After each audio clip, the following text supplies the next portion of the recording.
song that my kid had made up or something, and so I was just listening to it. It was stupid and funny.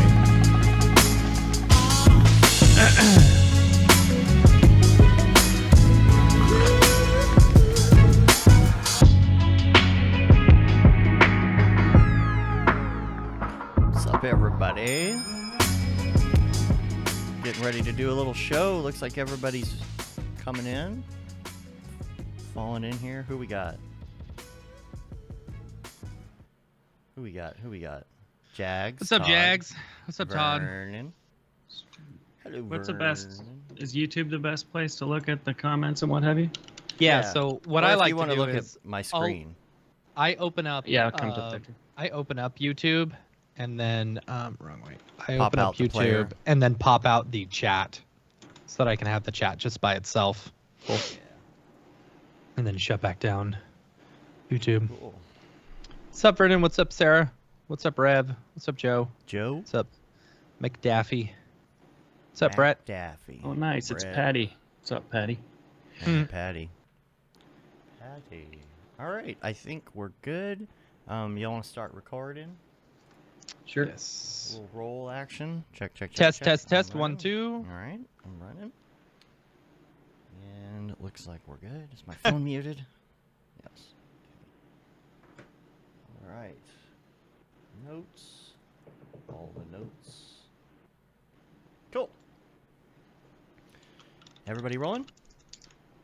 Yes. All right. Yep. Cool. We're going to do a sync clap, which will be 1, 2, 3 clap. Here we go. 1, 2, 3. Dave, did you know Right. Patty and Render are still admins on our account? They're only admins for chats. But Oh, as mods, yes. as mods. And yeah. So, Patty, if you see something you don't like, just go ahead and remove it. Someone's talking shit about Render. Yeah, delete. Yeah, that's fun. Cool. All right, I'm running. I think we're good. I got Apologize if I have to leave a couple times during the show. I've had like 6 Mountain Dews this morning. Oh, God. Humera. Yeah. Did you That can't know be good for you, man. Yeah, somebody commented on the show? I know, that's they worked hilarious. on that spot. they worked on that spot. I can't That's believe really that. funny. Yeah. That's so funny. There is a drug spot for a drug for when you have to go to the bathroom at a moment's notice to help you with that. And the whole premise wow. of the commercial is 2 podcasters, and one of them has Yeah, to keep going to and the one of them bathroom. has to keep leaving. And that's what That's happens to me. Matt. It's like it's the most direct, targeted advertising I've ever seen in my life. Whatever. Rev, it's Mountain Dew Install. Zero. It's the best, Just get the urinal under your desk, right? Yeah. you know? Set it up properly. Yeah. Just for motion designers. That's Probably a good name for that. Like a motion designy name for it. Oh boy. All right.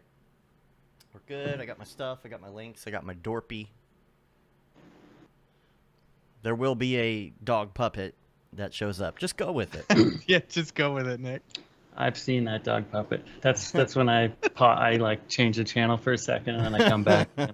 Mm-hmm. You either love him or you hate him. Yeah, it's You the know. new people's people. Yeah. Yeah, he's got a good one today though. He's got a real good one. Mountain Dew. I'll take the crab juice. All right. Here we go. What's up and welcome to another Mograph Mocast. I'm Dave.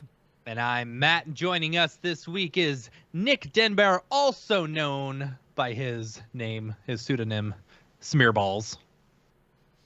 Hello. Thanks for having me, guys. And Mograph is a supplement to our site, Mograph.com, which is a motion graphics tutorial site with tutorials, plugins, podcasts, and other Mograph stuff. And on the show, we talk about everything ranging from motion graphics to Cinema 4D, After Effects, plugins, render engines, doing business, doing taxes, being a contractor, or working for the man. You can email us, info@mograph.com. Let us know what you think about the show. Questions, comments, concerns, queries, grievances, show topic ideas, artist suggestions. We're on Facebook, Twitter, Instagram, TikTok, Mograph.com. Hey, TikTok, thank you, everybody, for subscribing, because we can do live streams now. Yeah. I might do one tonight. We'll see. If I got time, I might hop on. Are you beating your kid in TikTok followers yet? Are you beating your Are you beating your kid? Yeah, I was like, Comma. where's this Period. going? At TikTok? Yeah, she's very I heard upset. her saying something about like one of her posts going viral or getting a lot of views the other day. So I don't know if that she hurt got a your viral views. post. It got a lot of hits. Yeah? She got some more likes, but That's good. because here's the thing, because we're running promotions on there as well, I think it gets out there to more people and you get more likes. She's like, it's not fair. You're paying for likes. Like, I'm not paying for likes. I'm advertising and people are just liking it. But yeah, so we'll be able to stream. I have no idea how it works. Probably the first time I get on, I'll just sit there and maybe point it at Cinema 4D and mess around and answer just random people's questions. See how we can incorporate this into it, Yeah, I mean, I think we should be able to even pipe in Mograph TV. We'll see. Yeah, that'd be cool. I did mention that briefly. We are getting really close to the launch of our 24/7 streaming network for motion graphics, so that's going to be fun. It is almost ready to go. There's just all these little details I just want to make sure are set, and it's going to be great. It's going to be awesome. You'll be able to catch up on the stuff from the week on not just our network but other people's channels, and watch classic stuff and watch tutorials and talks and get inspiration. It's going to be great. I've been working on it for an entire year, more than a year now. So that's that, and yeah. I've called dibs on the 3 a.m. slot Saturday nights. It'll be like the a late night weird channel. Yeah, the Adult Swim, the 3 a.m. weirdness. You can have a segment called Let's Get Weird. Sure. Would love that. Yeah, there's going to be stuff like that too. I would like to do a whole reel thing where we put people's reels together, and we'll have like a 30-minute reel show. It's going to be awesome. And so another bit of news, our Rococo gloves are on the way. Not the whole suit yet, but the gloves. That same thing happened to me. I got the gloves like a month and a half or 2 months before I got the suit. Yeah. But it's pretty fun. I was using mine yesterday. I love it. It's is yours the first gen one? Yeah. Okay. The new one's not out yet. The new one ships in February. Well, do you know what the difference is with the new one? What's upgraded with it? Well, it's one better because it's 2. Sure. Sounds cool. Right. Yeah. I hear the setup is a lot easier. Like it's not so much of a headache to set up. Yeah. To set and up. Also, I think it's better at measuring your height. For example, I think before you might have been able to like jump and stuff, but this one, like you could climb a ladder and it can figure out where you are or something. That's what I believe I read on that. So we've never used it before. I would like to know like what did you think of the first gen? Are you doing stuff with it? I like it quite a bit. I mean, there's a bit of driftiness that like it never ends in the same spot you started. Like when I'm clicking my mouse when I press record, and then like it's always out by a few feet. But oddly, I don't notice any foot drift while I'm standing or doing things, but it still just doesn't end up in the same spot. But interesting. It's but you know what? I usually bring my rigs into iClone, or I'm messing with iClone stuff where you can override the hand positions and correct all that kind of stuff, which is kind of handy. So I've been doing that. But stuff still comes into iClone glitchy once in a while. Like, it's not a perfect science at all, this workflow.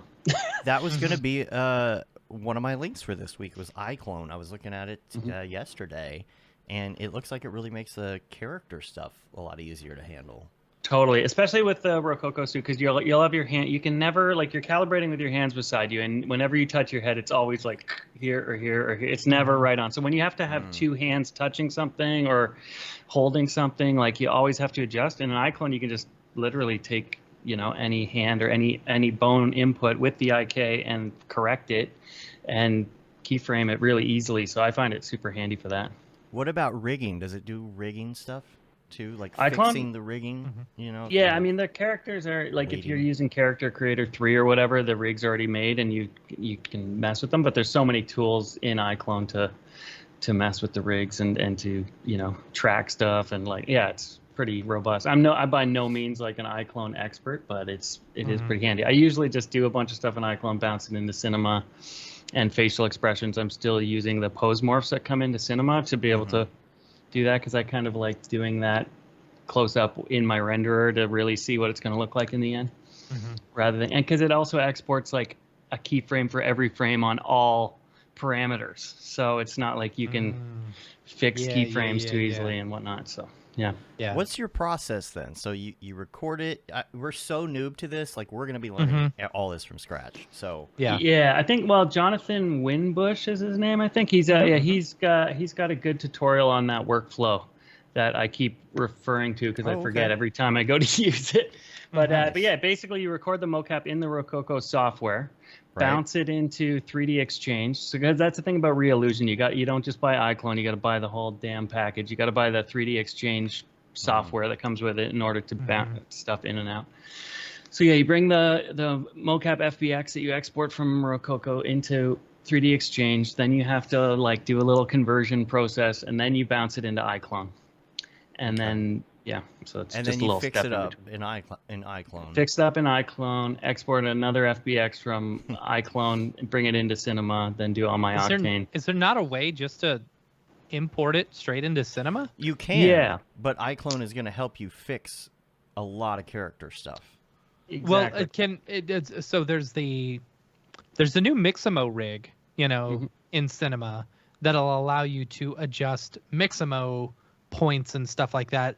Could they not do the same thing for this? Yeah, so there's also plugins for the Rococo software that you can go straight into Cinema or straight into, and you can export. There's all these different bone configurations that you can export from Rococo, so you can do the Mixamo hierarchy instead of the iClone one or Maya or whatever. I think Maya is the most kind of cross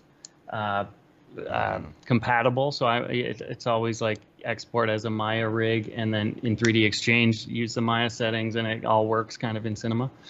But there's no direct Cinema 4D settings in 3D Exchange or anything like that. So, but yeah, there are plugins to go direct into Cinema. I haven't tried it yet because I'm actually using iClone characters from Character Creator 3 a lot of the time these days with Rococo. That's all I've really done with the suit so far. So that's just been the only workflow I've tried. Yeah, that's the thing, is they have some really great character tools that are like, it's not your typical IK stuff, right? It's like they've got stuff to help smooth it out and to help build on top of it, fix things. But the Rococo software is pretty incredible too with the filters in it. It has like foot drift correction. It has like when your knees kind of pop sometimes and you get that weird IK popping. It does a really good job of correcting that stuff. Like I thought just from using mocap packs that people have made with the suit, or with other suits, I thought I was going to get really glitchy, crappy results from the suit, and then I was surprised at how good it actually is, because I have, with those filters on in the software, I've had to do very little correction. Yeah, I think we might do a video on this once we learn, because I think what's going to happen probably is Jags is going to fly into Dallas. We're gonna work on something together. Barton's getting one at the same time. We might have a whole collaborative thing, do a little video on it. It'd be fun. Did you guys get the face capture stuff? We did. Yeah. Oh, nice. Cool. Yeah. Pickle Nick and I, we were on a shoot last week, and I was telling him that we were, we were talking about the Jags was going to be coming into town, and we're gonna do a short or whatever, and him and I started coming up with ideas. I'll have to fill you in, Dave, once the show is over. Oh, okay. But some fun spoofy stuff.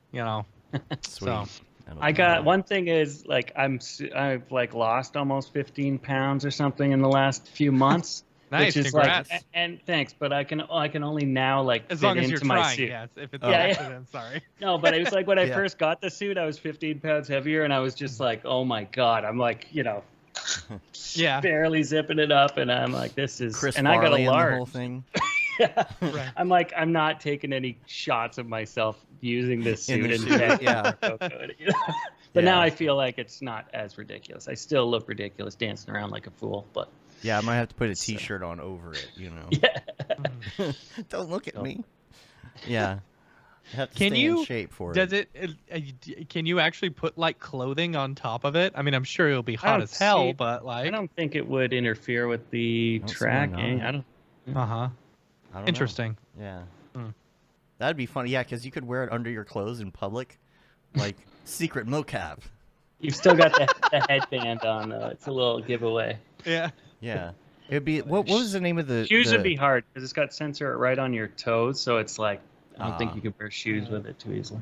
I thought it'd be like wear some Crocs. Yeah, Wear You know, flip flops. or some Crocs. With the what's it going? What was the title of the thing? Going for sushi or whatever. Going to the store and then late and for a meeting and then going out for sushi or something going out like for that. sushi. Yeah, you could do something like that. Like That's Matt David goes to the Lewandowski. gas station. Yeah. Yeah. Matt goes to the gas station, and I'm just like dancing like the Buying little Mountain character the whole Dew. time. Buying lots of Mountain Dew and like overfilling a cart full of Mountain Dew.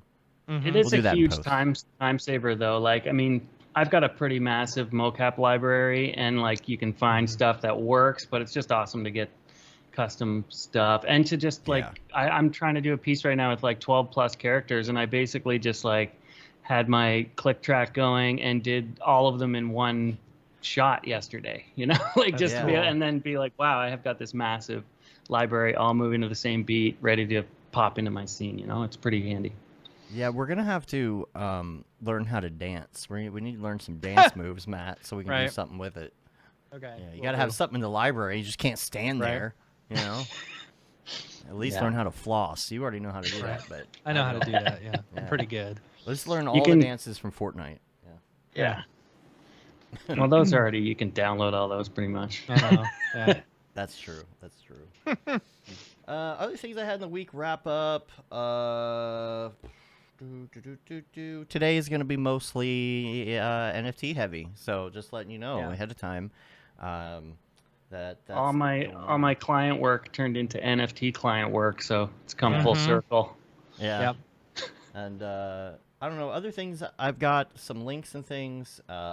This is just a completely random link, but in case anybody is still having this issue, there's always got to be an up-to-date article on this, is how to make sure that your automatic updates in Windows are turned off. Completely. Yeah. Because here's the thing. Something like Mograph TV, it's got to run on a system that can run 24/7. You can't just like say, oh, well, we're going to do a Windows update randomly. The system went down because we had a a Windows update. Right. That's funny. So I had to make sure that that was off. So I've got a good article. Because they change it. I swear they change it so that you can't disable it, and then someone else figures out how to do it. Yeah. Yeah. So I got an article on that, and also, I haven't played with it yet, but NVIDIA Canvas 1.1 is out, and it's supposed to be really cool. Saw Don Allen playing with it the other day. I'll post a link to his video, and it's pretty cool what that does. You know, just paint different colors, and it creates AI real imagery. Like shaded mountains and that kind of stuff. Yeah, it's cool. Fun. And VR Corner, haven't done that in a while. Yeah, I thought we could talk a little VR. Yeah, let's talk some VR. There are two links that I have here. Number one, there is a leak about the new headset, the new Oculus Rift. I don't like that the name Oculus Rift is going away, kind of, because they had Oculus, or they call it the Rift, and now it's the Quest, now it's the Meta Quest. And it's like, they went from Oculus Rift to Meta Quest. Awful. Yeah. And the name is gone. And I don't know. Meta Quest. Feels like it's... Feels dirty. Yeah, dirty. I followed Rift from the beginning and Kickstarter and had all the versions. But it does look really cool. And also there's a link to this YouTuber. He reviews VR headsets, and he has one called the best VR headset in the world. And it's this headset where like the pixels are just so dense you cannot tell that it's a screen in there. It's actually got 4 screens. It takes 2 display ports to even make the thing run. Nice. It's insane. Wow. Yeah. Meta. I wonder what the FPS is on that. It can. Yeah. I mean, it was high. He said it was the closest experience he's had to the first time he ever put on a VR headset. You know, that wow factor when you first saw something in VR. The little Italian village that they had in the first version of the Oculus Rift that you could walk around, the little villa. I never actually did that. Yeah. Mine was always the space one. The space one was the first thing. Yeah. Yeah, you brought it into work, and then we were all sick by the end of the day because we just spent all of our time there, and we didn't have no parallax. There's no parallax. I actually got like kind of sort of long-term sick from VR. I downloaded somebody's like hack of like Doom 2 or something that was like it's a some old Doom version where somebody just made it VR ready without any optimization. So you're just like you're playing and it's kind of cool in the gameplay, and then it goes into those cinematic interludes, and it just pulls your head out of that, and like your camera's flying around. And I got like sick to my stomach, and it lasted like 3 or 4 days after, where I was just like feeling weird nausea. And yeah, like, once it how happens, is this so powerful? yeah, it just like it messes Welcome with to the you. metaverse, You everybody. can't do it anymore. Yeah, as long as Yeah, you can travel your around barf in a bag. game by blanking to different places and not actually moving, you're fine. But man, it spirals out of control, and there's no going back when it happens. It's like take the helmet off and take a nap, or else you're gonna have a bad time. Yep. Yeah. I've been playing a lot of Beat Saber updates and a lot of what other updates? I don't know. I need to get back into the quest. You know, like I've got it, and I just need to charge it. You know, because it's such an easy thing to just pop on now. You know, there's no confusion and stuff like that, which is nice. There's wireless PC link, which I haven't tried to see if it's good. Is there now? Apparently, you don't need the cable anymore. Wait, is this on the new one, or is this currently on the Quest 2? No, this is on the current one. They did an update, and also they did the update with your phone, because you can view what's going on with your phone. Well, that's bullshit, because I already paid for Beat Saber twice now. Oh, I see. Yeah, it's probably still better to play Beat Saber on the standalone, because you're not going to have any lag or weirdness. But yeah, I think it's technically in beta. You can check that out, and you can also get on your phone and see what you're doing with like mixed reality, so people can aim it at you and watch what you're playing, and just move the camera around you and see what's going on. That's super cool. Fun. So, yeah. That's all I got for VR Corner. Do we have any other non-NFT things that we want to talk about before we do the drop today? VR. I did a VR thing. I think I don't have a Quest, but I think you can check it out.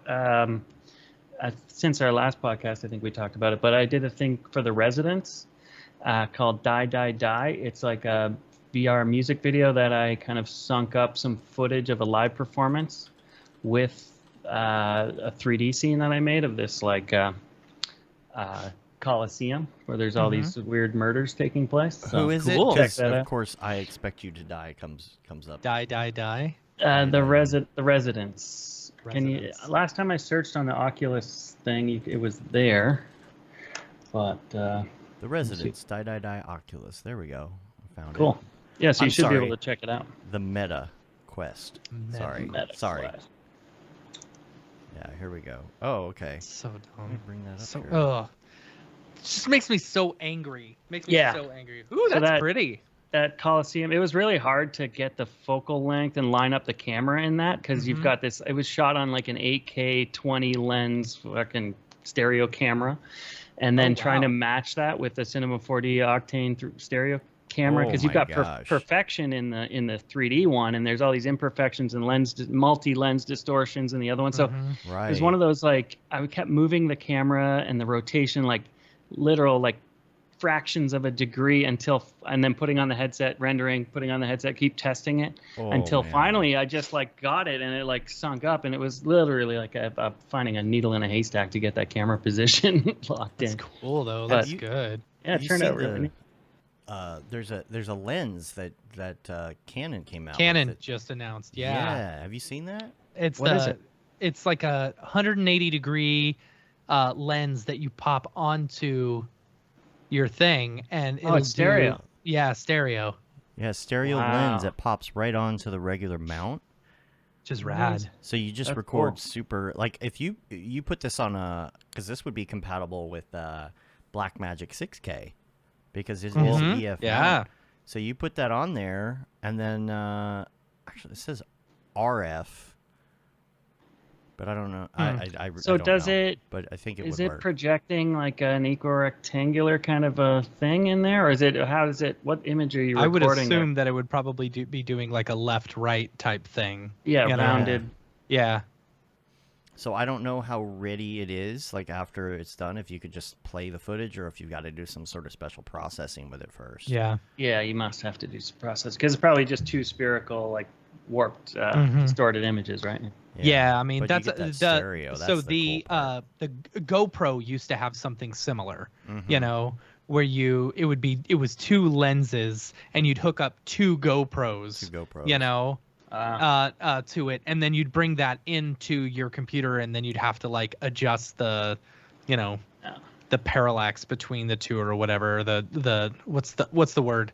The starts with a C. Anyway, you're I can't remember. eye. It's been so long since I've done 3D stuff, but yeah, I did that. I actually used that GoPro one years and years ago when it first came out. That GoPro one, when the 3D cameras and stuff became like big shit, and like everyone was like, oh yeah, 3D is the future, blah blah blah blah blah, and all these movies kept doing 3D, and it's like, no, it's just a fad. It's gonna go away, which it did, you know. But that was the best one that I had ever seen. Like out of everything, that stupid GoPro one looked so good. And so we bought one, and I ended up doing a Dallas 24-hour video race, and did one where did a whole story about like someone got the new Apple eyeball, you know? And so it was all point of view stuff, and we did like pop-ups and all this other stuff. We ended up winning first place for it. It was fun. But yeah, it looked really good. Cool. Yeah. Here in the chat, Joggernaut says similar to the Theta stuff, but stereo rather than VR. That's cool. Cool. Yeah. Remember when everybody was like going to 3D, like you were saying, and every motion designer was like, I gotta learn 3D. Yeah. I gotta learn like stereoscopic 3D animation, like really bad. And it's like, I did it once depends. for a job for Flying Lotus had a stereoscopic 3D LED wall behind him for his live show. So I made a bunch of content for that, which was pretty fun, kind of mixing some After Effects 2D stuff and some 3D scenes rendered out in stereo. It looked amazing, like when you've got the glasses on stage and it's all popping out at you. It was pretty cool. I bet. That'd be sweet. Yeah. That'd be neat. Once we get AR, though, that'll be solved. Everybody just has their own processor. Yeah. I was just in Miami for Basel, and there was a show there with like an 80-foot curved screen that was all 3D, and I've never seen 3D pop out that much, where it really felt like something was like 20 foot out from the screen right in your face. It was pretty amazing. I don't know if it was just the brightness of the LED or just like the crazy curvature of the screen. If that had something to do with it, I don't know, but it looked pretty incredible. That's cool. Yeah, we'll have to dig into that a little bit more too once we hit the drop. Should we go ahead and No, we got one last thing. Oh, that's right. So I didn't know we were doing this today. We're doing it today. Okay. All right. So we're doing a big save the date officially for Camp Mograph 2022. So we're super excited. We've got a new place this year. It is going to be at Camp Silver Beach in Virginia Beach, Virginia. So very, very excited about that camp. It's going to be awesome. We're super excited. But the dates are September 14th through the 19th. And you're probably thinking to yourself, wait a second, there's an extra day there. Right. Sure enough, we had a lot of people ask, they're like, oh, it felt like it just went so fast that we'd love to have an extra day. So we added an extra day on that Sunday when people would normally leave. We added that for like a activities day. So if people just want to do activities and stuff or go swimming on the beach, you can. Yeah, and the camp is going to be super great. I'm super excited about it. The thing is, the last night everybody tends to go a little hard. Yeah. And the next morning is hard to get up and get out of there and catch your flight. So plus, and it'll work out well for us as staff and stuff like that, because it's always a rush the last day to clean up everything and get it all going. Get out on time. It'll give us time to hang out with people. It'll give us a chance to hang out with people. It'll give us a chance and all the workshop instructors to get just chill to get their areas cleaned up and stuff. So all we have to worry about the next day is just picking up linens and stuff, which we'll talk about that later. And Anyway, we'll make it an optional day, which is great because if you have to get back to work on Monday, you can leave on Sunday or late Sunday or whatever. But if you want to stay, you can stay. And the other thing is that generally flights are cheaper on Monday. On Mondays, and Sundays they're usually the most expensive. So yeah. So if you want to start looking for stuff, if you're planning on going, make sure we'll have an announcement of when tickets are going to drop here soon. But you can go to campmograph.com and sign up for the email list, and we'll keep everyone up to date when tickets will go on sale, as well as any additional news and stuff, because there's plenty coming. So yeah. Can't wait. September 14th to the 19th. Can't wait. It'll be fun. Thursday to Monday. Work to do. Yeah, we do. This one's gonna be fun though. Yeah. We're gonna rent some golf carts and have some fun on that. Yeah. Oh boy. Oh boy. Must have permission to drive golf cart. Yeah. But yeah, Sunday will be a hangout day. Just a hangout day. It'll be great. Cool. Super excited about that. All right. Well, you ready to go to the drop? Yeah, let me pull up my notes. Sorry. Go ahead. Well, why don't you do that while I hit the intro? Okay. All right, let's do it. The drop. Is this the fucking mic? Drop. This is exactly what I should be doing. What's up, and welcome to this week's episode of The Drop, your weekly source for all things crypto art, as well as NFTs and other things in the Mograph industry. I couldn't get it up in time. I kept clicking. I kept clicking Chrome, and it wasn't bringing it up. Anyway, joining us as always is Dave Koss, and joining us this week, super excited to talk NFT and crypto art stuff. Nick DenBoer, also known as Smearballs. Hello. Yeah, let's get into it. Let's get into it. You want to go through the major drops real quick? And then let's go through the major drops stuff to talk about. Into the meat of the show. Yeah. First up, Nifty Gateway today, the 10th of January, is Clapis. This one is Clapis is a sculptor, and what's really interesting is that there's some really expensive prices on here. From what you're used to seeing with NFTs and stuff like that. A 15-minute open edition for $4,000 each, which is a little an open edition for open edition for $1,000. Yeah. It kind of does solve the open edition problem. Yeah. Because, I know. You make it too cheap, everyone's gonna get it, and it's gonna become saturated. A little expensive. But anyway, some money, but. We've also got some collector drawings and collector pre-sale and stuff. So it's those look cool. Really cool looking stuff. Yeah. Really cool looking stuff. So that is today. Next up tomorrow, we've got Ola Volo. Ola is this is really cool stuff. So it says volumetric capture, and mixing together some of their work and stuff. But this looks rad. I would love to know how they did that, because the work looks great. Yeah. So that's on the 11th. On the 12th, there's Mira Ruido. I don't know if I'm saying that correctly. Ruido. That sounds correct. Sounds right. Right. This is a collection called Life. So are you ready for the never-ending cycle? Born, play, work, die. Yeah. Yeah. So should be fun. Then on the 14th, Vinicius Costa. Whoops, wrong screen. Yeah, I don't know if I'm saying this right. So this is, this one that I'm showing is just a super rare thing, but I really liked their work. They didn't have anything about their upcoming drop, but it's like a super surrealism and stuff like that. I really like their work. So should be a really fun one. That one is on the 14th. Then going over to Maker's Place on the 11th, Alexander Van Glich is doing a drop. The Dreams of Francis Bacon, which is really interesting. Whoa. It's inspired by British painter Francis Bacon's famous portraits. Collections based on one idea, What if the artist's portraits were inspired by his own dreams? So I don't know. Fun stuff. Interesting.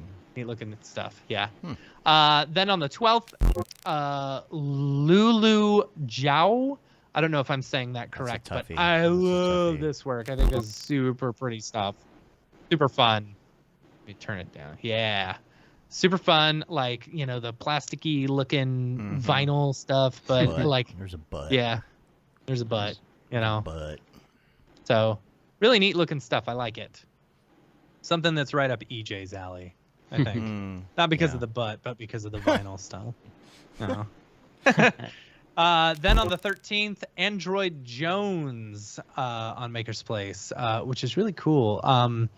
Animated pieces in this collection were created in collaboration with Android Jones. Blah, blah, blah. Thrilled to share both digital works. Yeah, really neat looking stuff. Lots of fractally stuff. Yeah, good description there. I'm just reading it. If anything important comes out, you know, then yeah. Cool. And then do we have any that's it for the Maker's Place ones, Dave? Do we have any community drops? We do have a community drop because I was on TikTok the other day and I noticed a little TikTok from Chad Ashley come across the old TikTok. I'm gonna run to the restroom real quick. Sorry. All right. Get that Humera going. Did Chad drop his piece yet? I saw a little preview of that head with all the faces on it. Looked pretty dope. Oh, yeah, it is up. I haven't seen it animated yet. This one, Skull Candy, this is great. I love the texture on this. I believe that this texture is from the Everyday Collections. Yeah. Yeah, for sure. Love that. Love what he did with the eyes. You know, that's perfect. All right. And then, am I full screen? There we go. And then the other one that he posted the other day was this guy right here. This is really cool. Face down. Yeah, that looks dope. Yeah, whose face is that? How did he even do that? Oh, that looks like it's some kind of like... It looks like a displacement texture moving. You know what I mean? Yeah, and it looks like it's triplanar or something with that blend on the corner. I don't know. That's dope, though. It looks cool. It would be cool to Is that like vector displacement? Could be. I bet you this is Arnold. Yeah. I'm just taking a guess that that's a little bit of Arnold action right there. I think that's all, right? Because these are sold. These are his older ones. So, yeah, Face Down and Skull Candy. We'll put a link to this in the show notes as well. You can check that out. And is there anything else in here? No, I don't believe so. Matt will be back in a second after he...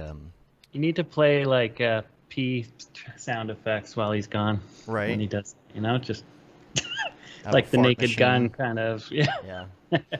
Yeah. Get that Humera, dog. I think we mentioned this before the show on the stream and not actually on the recorded show, but we were talking about the Humera thing last week, and somebody commented that they actually worked on that spot. I don't know the spot you're talking about, the Humera one. Yeah. We'll show it to you after the show. It's the podcaster one where they have to, where the podcaster has to go to the bathroom. Yeah. But yeah, let's talk about what you've been doing because I mean there's a lot you've been doing, but there's also like some questions that we would love to ask when it comes to the ins and outs of some of this. And number one, let's before we get into the dead mouse stuff, let's talk about the is it the Smeariverse or the Smeariverse? The Smeariverse, I guess. Yeah. Smeariverse? Smeariversable. Smeariversable. It's it's this thing. I've partnered up with the guys at Digital Nation Entertainment in LA, and they've been kind of making these metaverse-y, like 3D websites for celebrities and stuff. I think they made one for Grimes and some other people, but they're kind of planning on opening up this CyberXR platform, like without the vowels, cybrxr.com,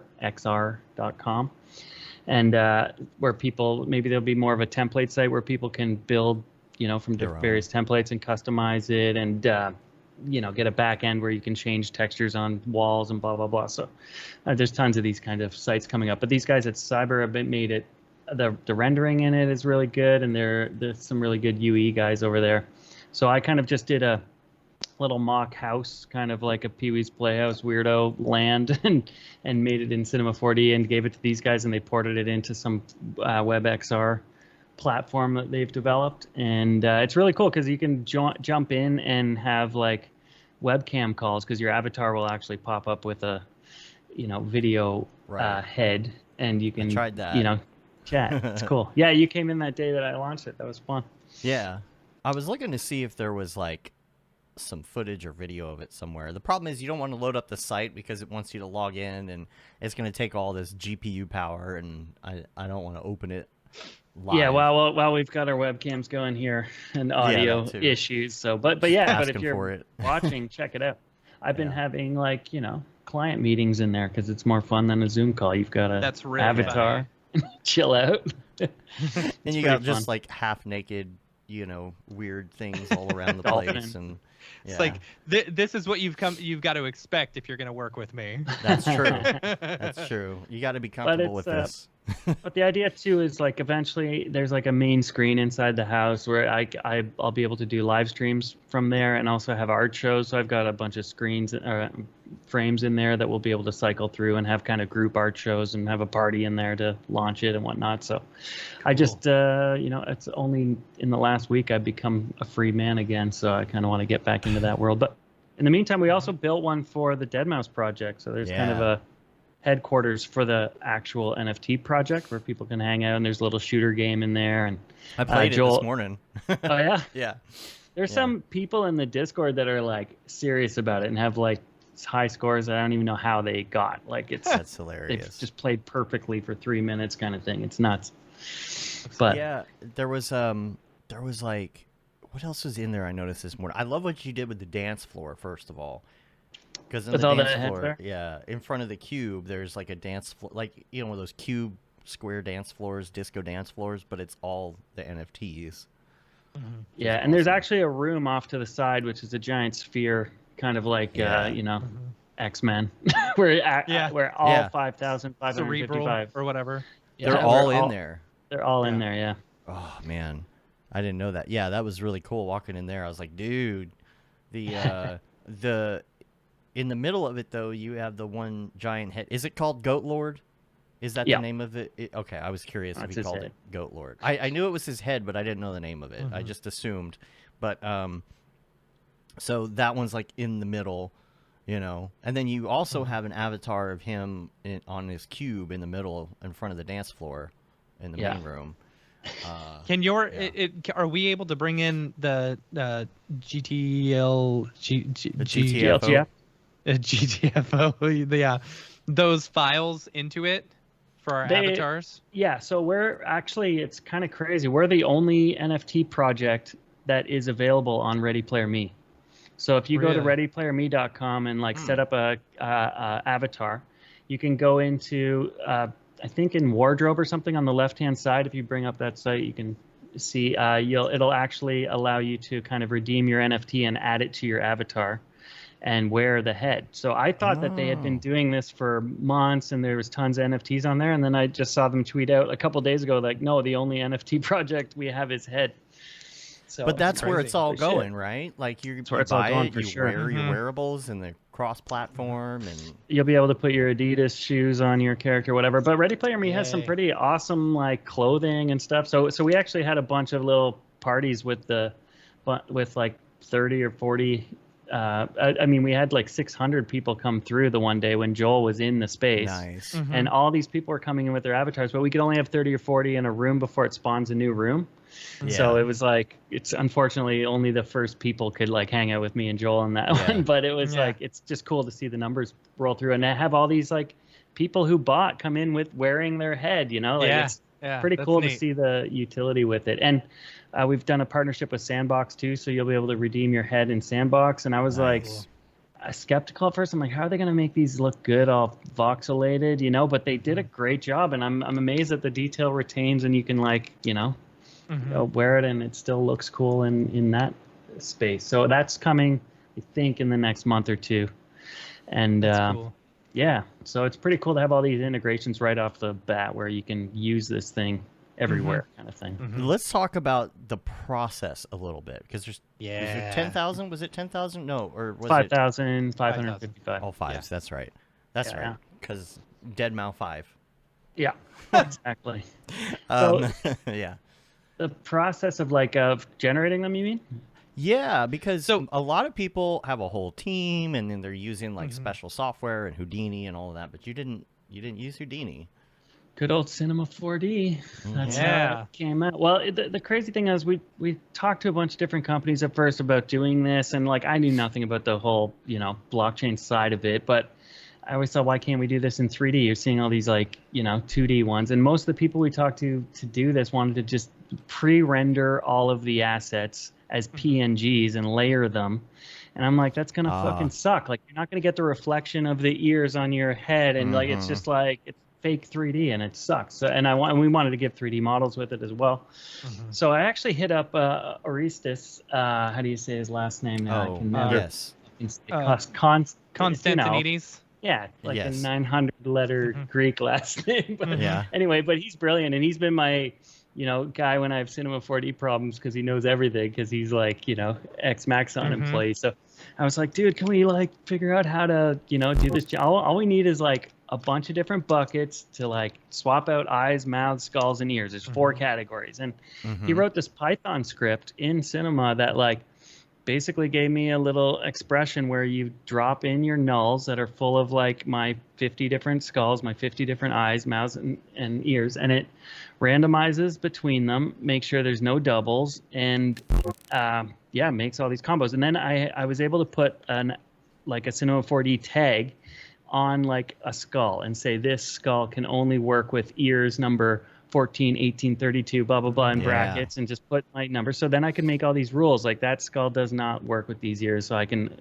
eliminate that, and I had to do that for weeks, really. So you don't have a kind of mecha situation. And not just, these work with these, but then you can also make it to where you're not having very similar things happening, right? Exactly. So, but it's the kind of thing where you can do that forever. I was I'm making rules, and at some point I just have to be cool with the result. You know what I mean? Yes, you can fiddle with that to infinity, and it's kind of was making me go crazy, because I'm like, you've got this kind of godly control over this, but it's also very out of control and chaotic, and then you start making too many rules, and they start conflicting, and then you end up with too many of a certain thing, and it was really kind of screwy to do it. But I finally got to a place where I'm like, okay, majority of them look cool. There's still going to be some weird ones, but it's the DNA, man. It's the DNA of the whole thing. So the neat thing about it is he also created a script where it would, when you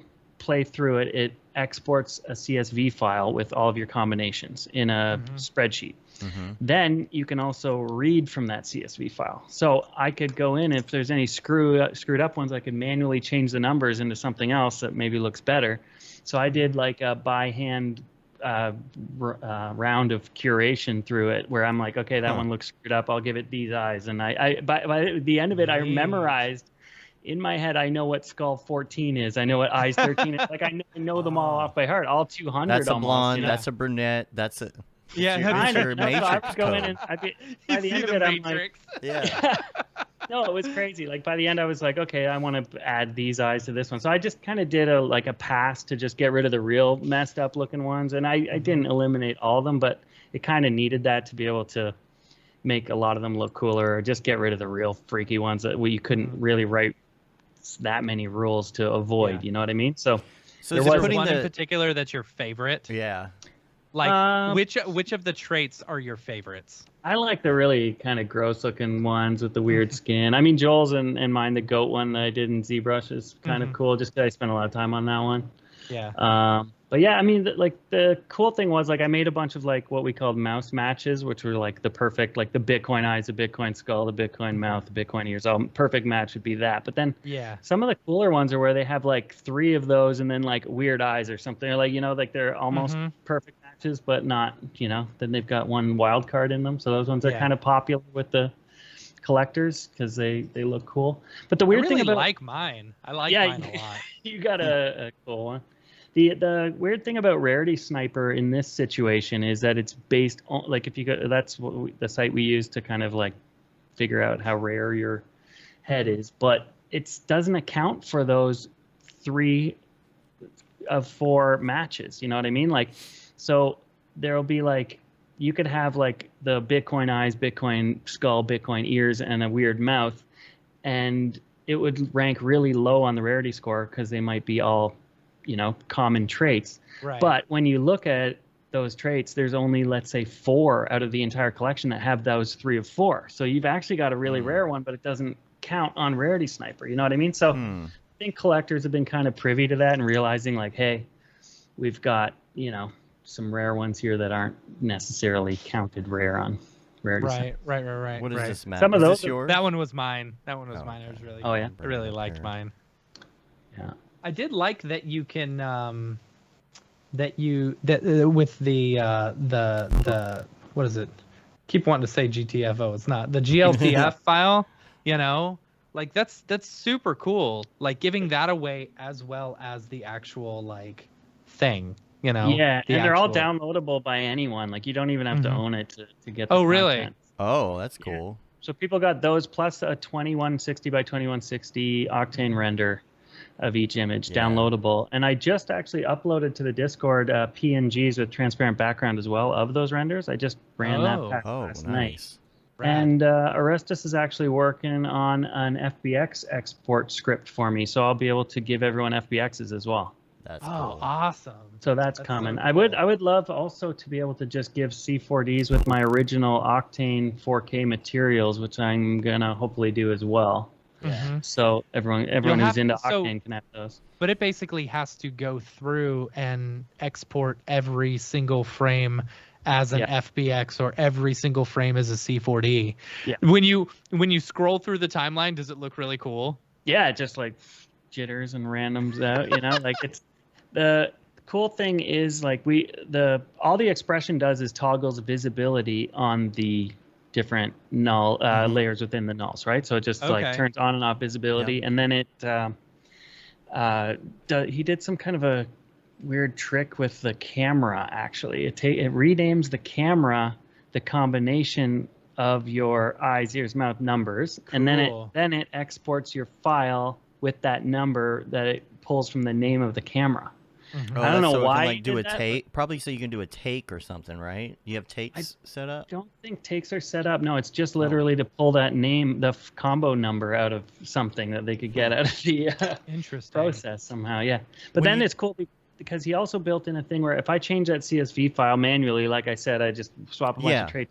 Then he built in a check in the expression as well in the Python script where it checks for doubles. So in case I made a double, it'll find it. So we had all these like safety checks and things. It's pretty robust.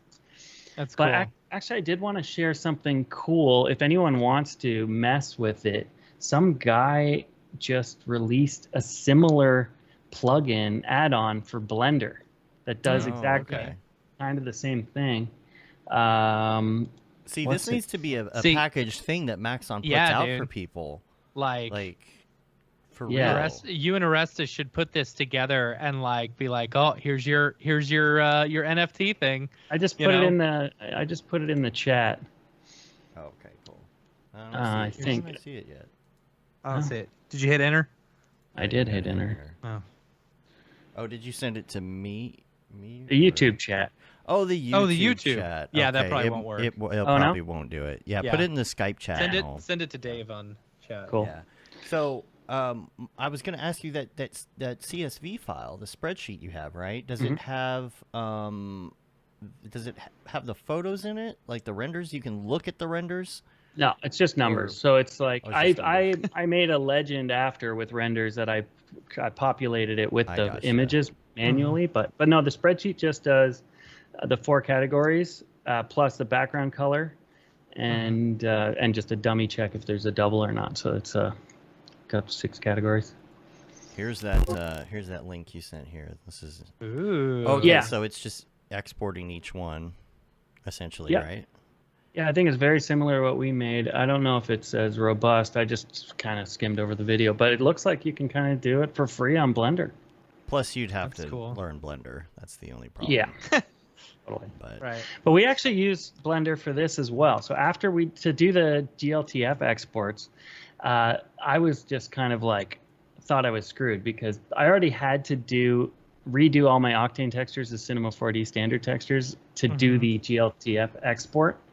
And then we partnered with Ready Player Me, and they're like, yeah, we need all of these heads to be single material. Oh. Yes, And so I that was was going to like, be my question. what Was like the whole man? processing for that, man. That probably was an undertaking in itself, just to get That it. was a bitch, man. It was crazy. Like, I was like, how are we gonna do this? This is a fucking nightmare. But then we found this software. Actually, the guys from Ready Player Me suggested it, called Simply Gone. And we're looking at it, and I'm like, wow, this does exactly what we need to do. It got a really intelligent, with tons of different options, polygon reduction tools. Like it can do it by surface area, it can do it by like prioritizing roundness or flat areas. It's got really, really robust options. And then it also does baking. It'll bake all your textures into one single material with multi-layers. So it's like, it was our one-stop shop. And then we go to use it, and it's like, wow, this is free. You can just use this. And then there's like some fine print under a drop-down menu saying that Microsoft retains the ability to use any model you make with this. Oh, geez. And like they had some ownership over your models. And I was like, what the I'm glad we like found this before we actually ran anything on it. But then you had to buy it, and it was like very expensive, like 10 grand or 20 grand a seat, depending on how much money you're going to make on the thing. Jeez. It's like but it was the kind of thing where I'm like, what are we going to do otherwise? Like, how else are you going to bake all these materials? Like, it was, and some of these heads would end up with like 40 objects in them based on how I built them. And I was, it's just optimizing nightmare. So we ran it through all this, through Simply Gone in Blender. And we're able to automate the script to just like bust out all these, and you could set it to exactly 3,000 polygons and made them all exactly 3,000 polygons, single material, and they were ready to rock out of the box. And Did any of them like most of them look good, but then one just didn't look good because of the polygons? Yes. So I had some that were like super, we had to do 3 or 4 passes, and I'd have to find so all the eyes had eyelids that were like toruses, and so I had to make those into textures because they were glitching out with the eyelid layers. And I had to do another bunch of rounds of optimization in Cinema before we ran the export because it was all screwy. It was still a nightmare. I'm not gonna lie, it was still a total nightmare. So how from beginning to end, how long did you work on this project? I think I remember going to a party at Joel's place in like September 11th, and I had already had like I don't know, like maybe 40 or 50 different little like sample designs of these early heads, and then we released in November, October? I don't remember. That's good. November. That's good. Yeah, it was like maybe it was, I don't know. It was a few months of nonstop long days of building these things and texturing them, doing a lot of Substance Painter. What is the rarest one right now? The rarest ones are, I guess, Joel's is technically the rarest because his are all traits that are not shared by any other. Right. Or I guess I have the other goat one, so there's a couple, like just the goat horns are shared. But other than that, Joel's is pretty much entirely unique, one of one. Is he getting offers for it? Like, do people I don't know. send him bids? And I've got some low balls on mine, like something. But I think those are bots. Yeah. But then there's 5 Jokers in the collection, and only 3 of them or 2 of them have been unearthed. So there's these like jester hat ones that there's only 5 of them. Then the mouse matches, like the ones that are like full, like I said, all Bitcoin or all like Tron looking ones. They're all kind of pretty rare, and they've all been collected. So are there any plans to do more stuff with this, to do drops and gamification stuff and all of that? Yeah, there's I don't know if I can talk too much about it, but there is a airdrop coming up this year, and there is like more integrations. Joel is actually, I don't know if you know anything about his Oberhasli project. He's been building the scene in Unreal where he's got cows flopping around and like his cat like you Mallington's running around, and but he's got his whole live setup, like his actual cube, and he's got his like touch designer stuff going right into his live visuals and all that kind of stuff. Like, it's crazy. So I was like, I was talking to him the night before, and he did like an all-night Twitch stream, and I woke up the next morning. He was still going at like 7:30 a.m. with his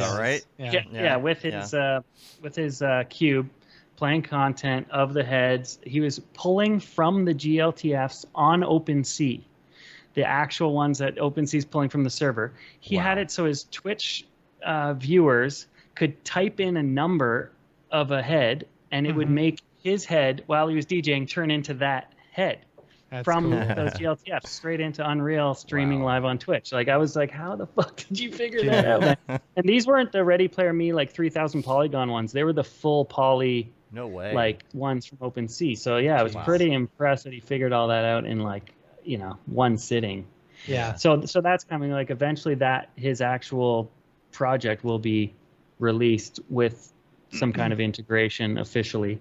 I want to do prints as well, so that you can purchase a signed, you know, big print of your head, and only, you know, token holders will be able to buy those. I would love to get, you know, proper toys made, like where you get like a nice. That would be so awesome. Yeah, so I you know, all those things are kind of, you know, on the horizon, hopefully. And then also, like, there's no official, you know, talk yet, but there's going to be some kind of live show perks to owning one of these, and I think that's where, yeah. So I mean, I don't know what that's going to be yet, or what that looks like. I'm not looped in on those conversations right now, but there's going to be something down the line, which is going to give these some real world value, you know. So maybe you should convince him to come on. FBX. You should export the FBX of mine, you know, and send it to me, and I'll 3D print it. Yeah, cool. Yeah, my brother did. My brother did this one the other day with some iridescent weird. Nice. Yeah, it's like fun. Purple on one side, gold on the other. It's kind of neat. Yeah, maybe you can convince him to come on the show again, and and y'all can tell us about whenever any new things go on later on this year. Kind of doing, you know, a breakdown or something. Yeah, that'd be fun. But I think there's other than that, there's a lot of like content being created by the community too, because we gave away these GLTFs and because we gave away the, you know, so that's kind of been the cool thing about it, is watching people make crazy AR filters with theirs and stuff like that. That's rad. Patty says that Jules plans to add NFT capabilities to the file format GLTF. He said they become 3D metaverse hyperlink objects that reference like high fidelity render media streams. He worked with the Kronos group on it. And the small GLTF files will reference any render network asset or job on chain, including input assets, output streams, including usage rights. Wow. That's when Jules was on here last time. I was pretty impressed with that idea. I hadn't really heard that talked about much, but like I think he was talking about the light feel, or what his 3D scanning stuff that he's got going on, and how just the idea of giving away assets to everyone, with the caveat that if you use it, some, you know, small residual goes back to the creator of that asset. And I mean, like, imagine if you just had the keys to TurboSquid. You could use whatever the hell you want. Imagine how freeing that would be, where you could just make literally anything. And a portion of profits of whatever goes to the owner. That's great for everyone too. I joked when Jules was on your comments that, oh wow, now the astronaut modelers of TurboSquid will finally get paid, because so many people have made literally millions of dollars by just lighting and rendering someone else's model. It's like, all right, like imagine if those people actually got paid for that. How cool that would be. So I'm all for that. And you know, like same thing with music, like audio samples, VST instruments, like make them free for everyone to use and like get some kind of a kickback. Like it would be dope for a lot of content creators that sell stuff online. Yeah, anything like texture packs, model packs, whatever it is, and being able to have that, you can put in your own royalty number on there, you know, so you could make it $0, except some sort of like thing in there about, you know, royalty only, and they get the royalties whenever it's used in a project. But it's cool if that metadata is right in there. And I talked to Jules when we were in New York. We were doing that little launch party for the Head project for deadmau5. And, you know, I was telling him, oh man, it was such a pain in the ass to like go from Octane to Cinema 4D materials to GLTF. And he's like, oh, we're working on a GLTF export direct from Octane. And I was like, why didn't you tell me that? You know? 'Cause that would be amazing. If you, like, I mean, the crappy thing about GLTF is you can't do bump maps or displacement, obviously. But I mean, you have to, you know, convert it to normal. I think that can all be automated somehow. So, but yeah, that's exciting. I mean, and having some, I don't know, if I fully understood that tweet that Patty retweeted the other day, where Jules was talking about the GLTF format and something about the Orbex wrapping Is in it that, or if there's like being able to like write code into the GLTF I'm file just wondering format. I'm just wondering if they have a better viewer than a lot of the ones out there, where you could like an Orbex kind of Orbit's you know viewer. Yeah. swap out, change the lighting. Imagine if you buy an NFT and you can like mess with the lighting, or to change, you know, things you could change in an Orbex potentially. It could be really interesting. Like But a brigade player, that plays Orbix. Yeah. that would be cool. browser. That'd be dope. Yeah, that would be. Yeah. I feel like anything that you come up with and have an idea for having to do with that, Jules is like, oh yeah, we're already doing that. Yeah. If you ask him, you know what would be cool? And he's like, yeah, we're doing that already. He's Yeah. 10 years ahead of all of us. Yeah. He's from the future, so He's already on the holodeck. yeah. Jules is actually a hologram. Projection. So my buddy Davey and I went to Jules's office. He invited us to the Otoy headquarters there. It's And cool.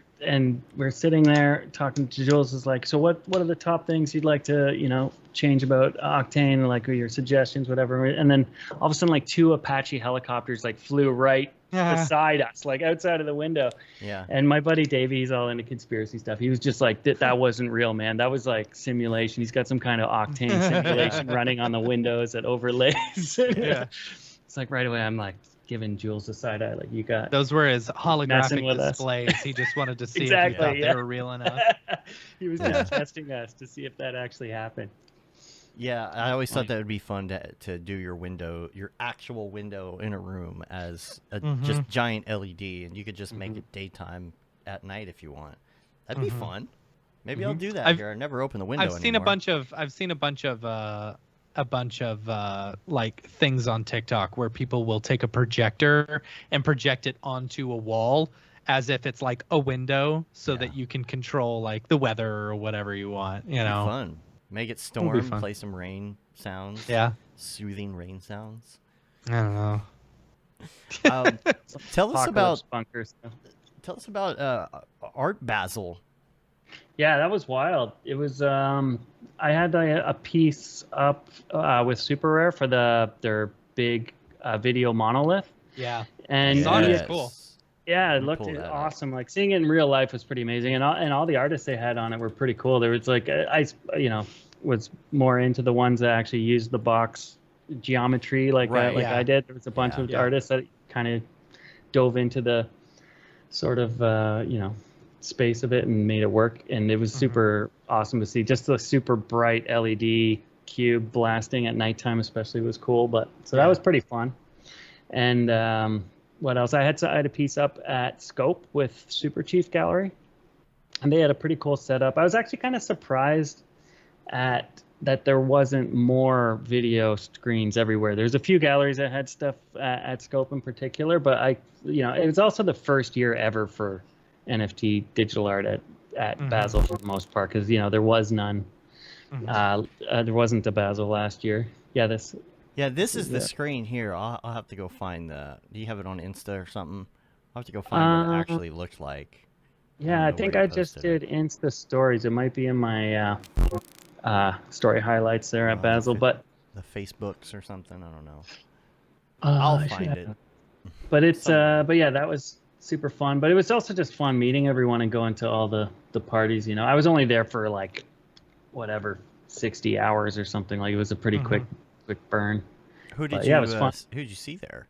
I ran into Octane Jesus at Scope for a little while. Yeah. Mike Beeple came out to this weird yacht party we went to, and hung out with him for a bit. And yeah, just Ryan Talbot. Tons. It was cool to kind of make some reacquaintances with people.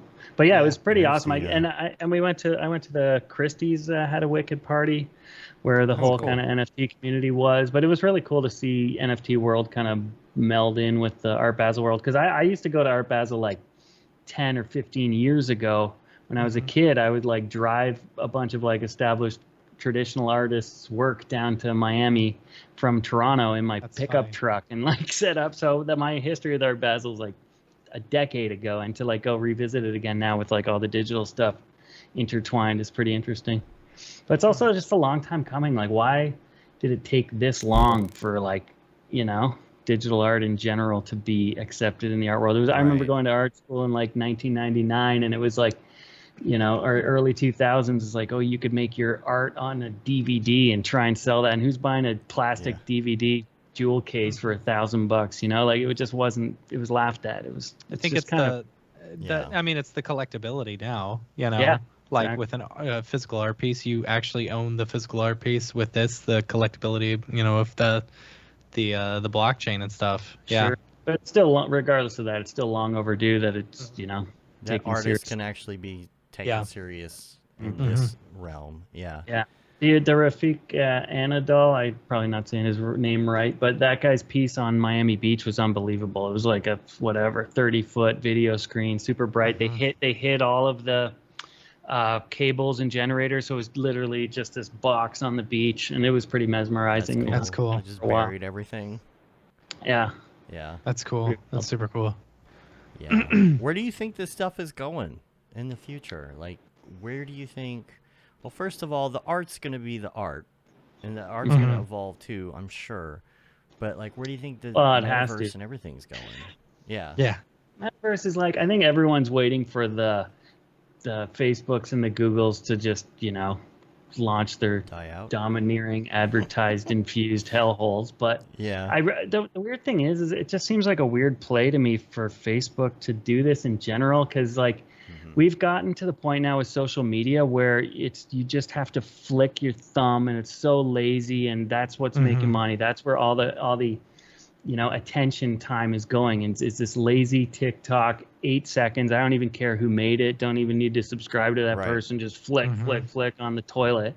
And now you're trying to make this thing where like you have to wear a headset or like go like, and it's like these like, my aunts on Facebook who are posting, crap with one click aren't going to go into this. Like what is the audience, and the audience of this hates Meta and hates Facebook. The actual audience that likes metaverses and likes DeFi and all this crypto stuff hates who's trying to mainstream it. So it's just a weird dichotomy to me right now.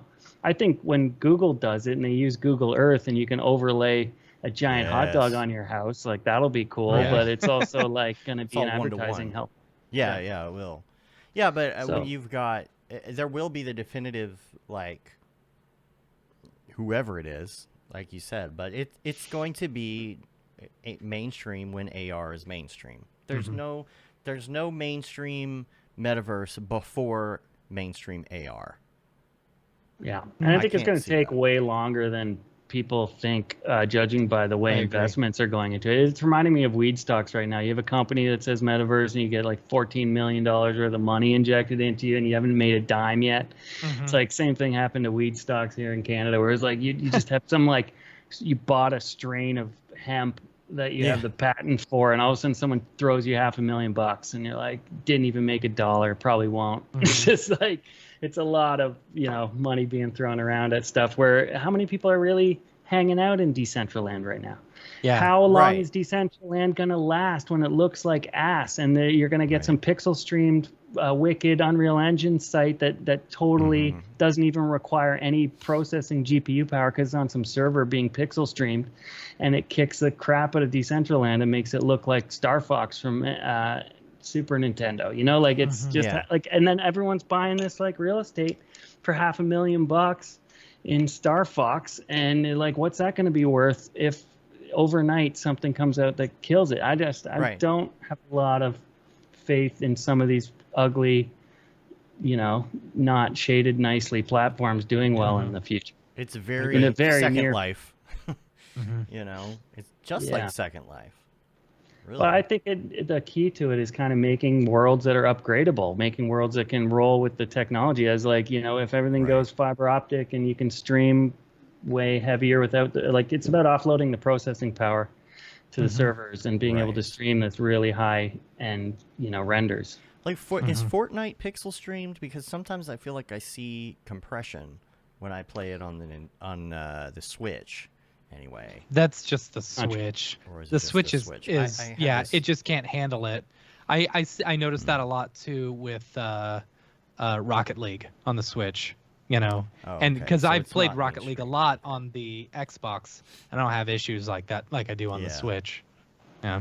Yeah, but I mean, you're going to have when you think of it in terms of big corporations. Of course, Facebook is on board because they know that they're losing interest. Yeah. I don't go on I Facebook love anymore. I that just that go you to say TikTok. the people who are into the metaverse hate the people who are doing It's the metaverse. true. You know, it's really They'll funny. use it, but we'll be putting on, Oculus Quest, Yeah, I mean- and we'll be talking to each other for fun and play some games, but that's not going to be our metaverse hangout. Right. I mean, we really enjoyed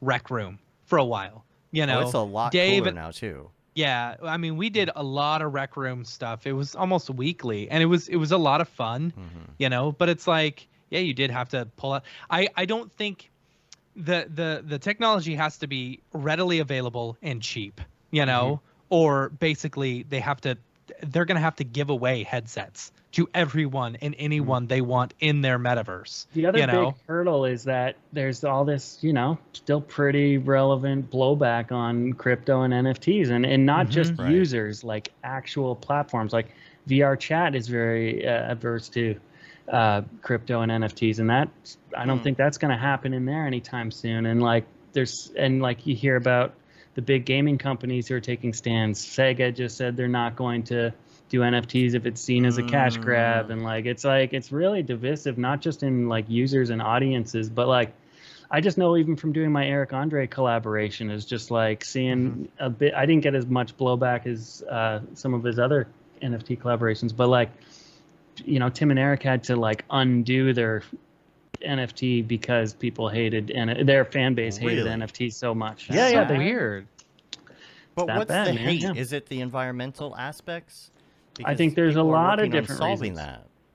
Yeah, it's not just that. It's like people are being super annoying on Twitter with their NFTs, where they tweet Sure. 8 empty, Yes. meaningless pro NFT tweets an hour. Like it's too much, people, and it just makes people block and mute you if you do it. And I think people do it because they think it's going to get them more sales if they, just like Brown knows the space hard. But it's you got to realize what it looks like to your audience that is not all just crypto people. I think people need to be more tactful about that, and also just the money bragging side of it, where it's just like blasting. It's That not as too. bad as it was when Yeah. this first happened, but it's like And there's blasting no out your way to sales get figures. around it. You can't be like, you can't hide your sales figures. No, but Some it's of like them, yeah. I think It's it's all all out in these public. things that add up to it. It's like there are some super annoying people in the NFT world, and that makes people annoyed, and then they latch onto the environmental stuff as well, which I think long term isn't going to be as much of an issue. But it's just the hate comes from a bunch of different places. What I think it's just and artists who are also just see it as. I don't know. There's just also so much crap art that's making so much money that So it really much, it yes. it devalues the whole idea of it. And you've got artists that are really good that are making amazing stuff that isn't selling as much as an ugly ass half-ass doodle that someone's buying just because of who the person is, not the art. So that pisses people off too. So it's like a weird thing, like no one's in control of how people spend their money, but it definitely makes people disgruntled. So I think that's the hate comes from a lot of different places. And some of it's justified, some of it's not, but it's like, Yeah, there's well, what was I going to ask you about? Oh no, I know what I was going to say. Like you said, was it Sega who said they weren't going to do I anything? thought it was kind of a careful corporate announcement saying that if it's seen as a cash grab, they're not going to pursue NFTs or something like that. I don't think anybody would want to That'll say change. like, right, exactly. You don't want to say you're not going to at all. Like the There- story I here's the always thing. tell is my dad went into a Blockbuster video back in the late 80s, early 90s, and there DVDs were starting to kind of get popular, and he asked the manager if they would ever rent DVDs, and the manager said, "Oh no, we'll never do that." And it's like, okay, well, don't say never, because I don't think that what's going to happen Yeah. 10 years from now. Yeah. I think what the biggest thing I heard recently is just like you've got these. I think Polygon was kind of hindered recently by some game I don't even remember the name of, where you earn to play. So people are kind of like mining a coin or a token by playing the game. And it's taken whatever, a huge 30-40% of the Polygon network is being gobbled up by these transactions by this game. So it just kind of sparked at being thinking like, this is like games where you actually earn by playing. Like imagine if you earned some actual spendable crypto by playing Rocket League, I'd be a bazillionaire right now. You know what I mean? Like it's, and if that's how people are being rewarded and they can actually real world spend this stuff, I mean, NFT gaming is going to take off like wildfire, and people who don't get into it might be left in the dust. It feels like, you know? Yeah, fractions of a token. I think I think right now it's all about a branding, right? So if a company is going to start doing NFT stuff or whatever, like start selling digital goods that you can, you know, put on your avatars or move it from one game to another, they're just going to rebrand it as something else. They're going to call it digital goods or digital downloads. But what it's going to be is just an NFT wrapped in a different name. Everything will be on the blockchain eventually. 100%, yeah. Because like Solana, for example, isn't it able to do more transactions at a faster rate? You know, I don't know much about Solana, but I've heard good things about its ease of use and whatnot. Yeah. But for the one thing that I've bought on the Solana network, it was so easy to do. Yeah. I'm wondering what's going on with Render and Solana. I thought there was some announcement of them shifting over They are. to that. Yeah. Yeah. Yeah, they made that announcement as well. And my question is, how is this going to play out? Because we know that based on old technologies, it's always like there's a bunch of people who adopted it first. There's some companies that will try. Some companies make it through. Some of them try and fail. It irons itself out in the end. Somebody, of course, finds a way to do advertising all over everything, but it's going to flush itself out. But the first thing, again, if we're talking metaverse, not necessarily Web3, but like metaverse and 3D objects and things, the first thing that has to happen is the mass adoption of a way to view it, which would be AR. But that has to be mass adopted first. So is it going to be Apple comes out with $100 AR glasses? Yeah, probably not $100, probably $799. Let's face it, it's going to be more than a watch. But all the processing power is done in the phone. Somehow it becomes mainstream. At that point, that's when it's going to start. Somebody's going to have something widely accepted before Aunt Mabel is hooking up her meta collection. You know. Yeah. I don't know.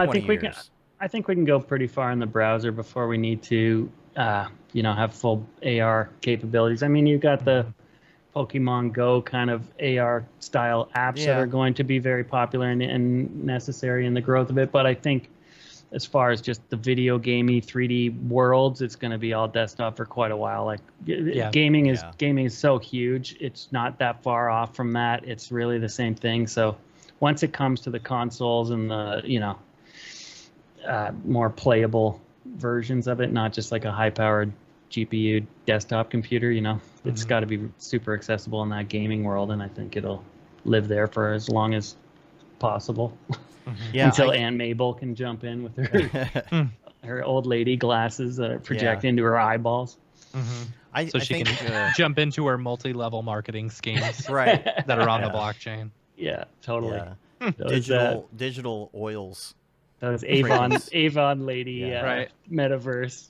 Right. They can see how the makeup's gonna look on them through their AR. VR crochet, that's a good one in the comments. Yeah, VR totally. Crochet. Yeah, macrame.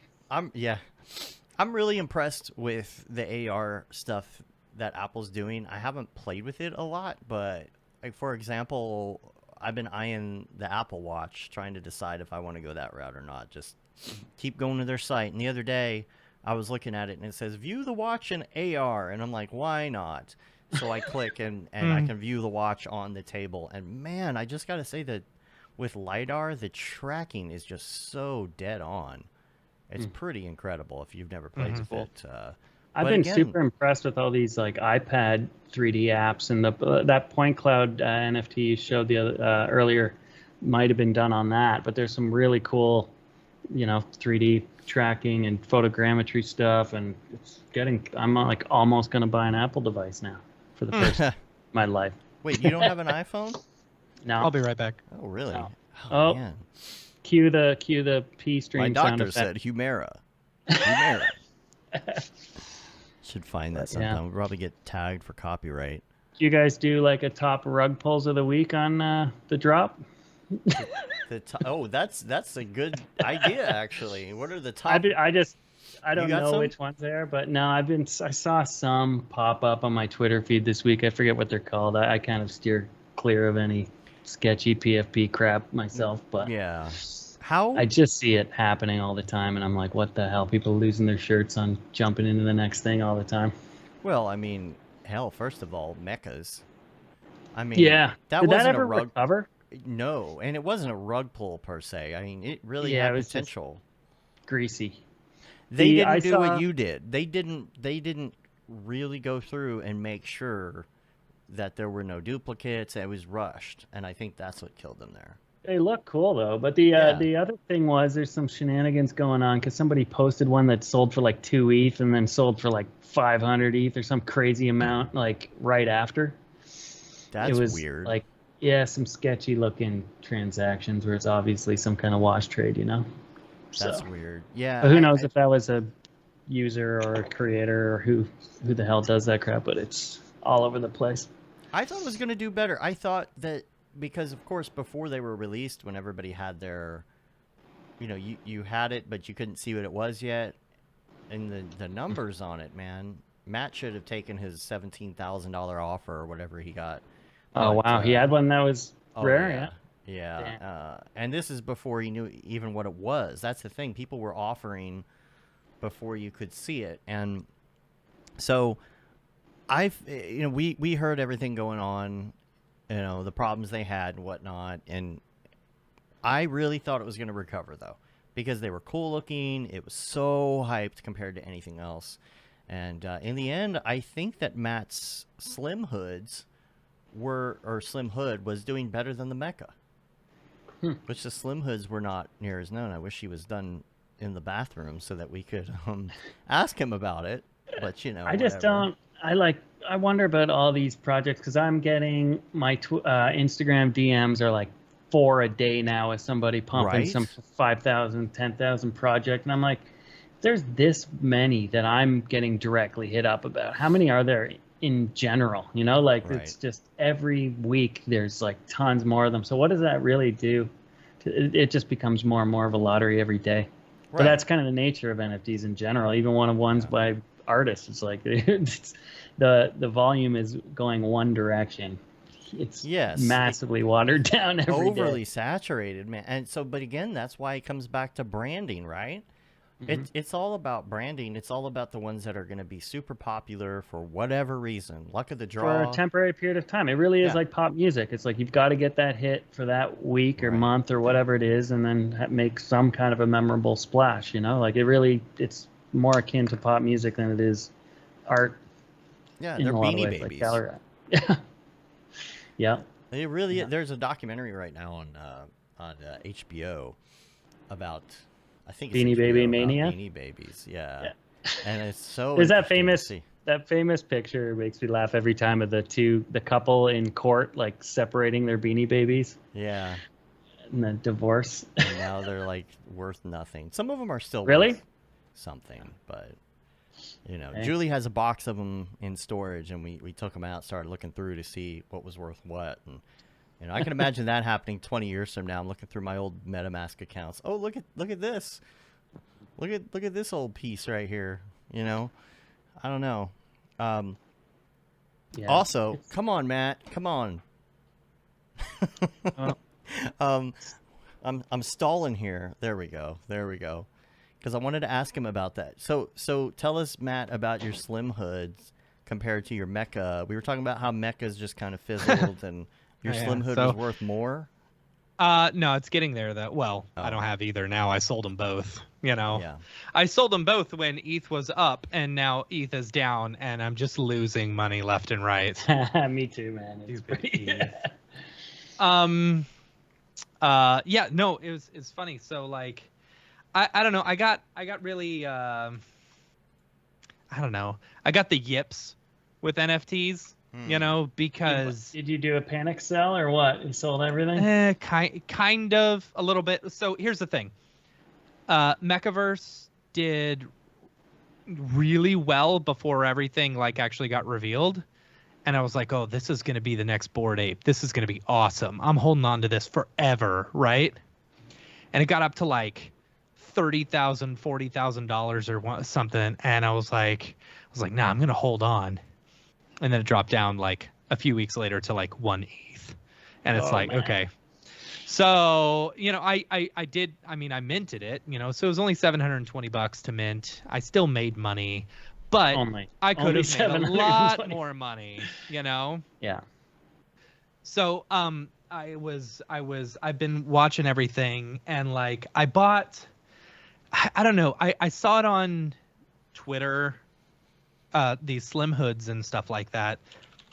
And slim hoods, I think, are a really good example of having a really good roadmap, because they started this whole collective, you know, where it's like with slim hoods and invisible people and the rollers and stuff like that.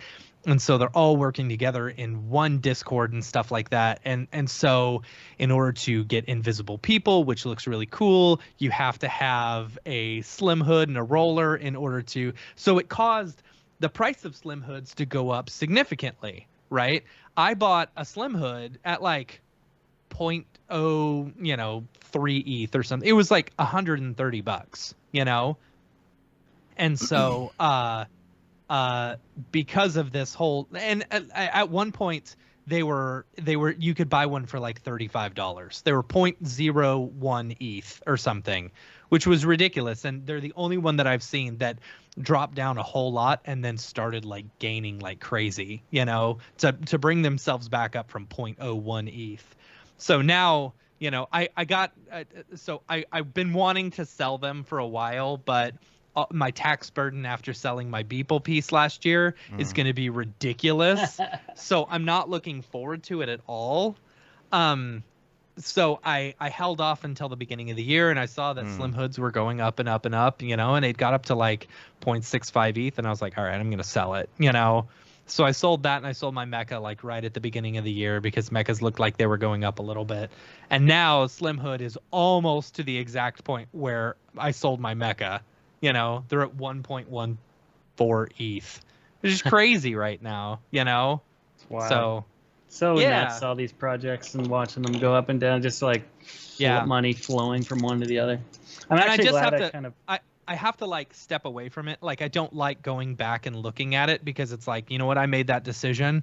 Dave and I, we sold a Beeple piece for $3,500. Wow. But whoops. Yeah, when it first came out, like when 2 it days first, later. I mean, the thing is, we bought 3 pieces right at the beginning. We sold that other one because we didn't know, high at the time. You know, yeah, and $3,500. It covered all the costs of all 3 Beeple pieces that we bought. I mean, how were we supposed to know that it was going to go up to $50,000-$60,000? Right. You know, it's fine. Wow. Yeah. But after doing that, like, because doing a project like that deadmau5 thing was pretty all-consuming for a while. Now I'm just kind of like glad to get out of the, you know.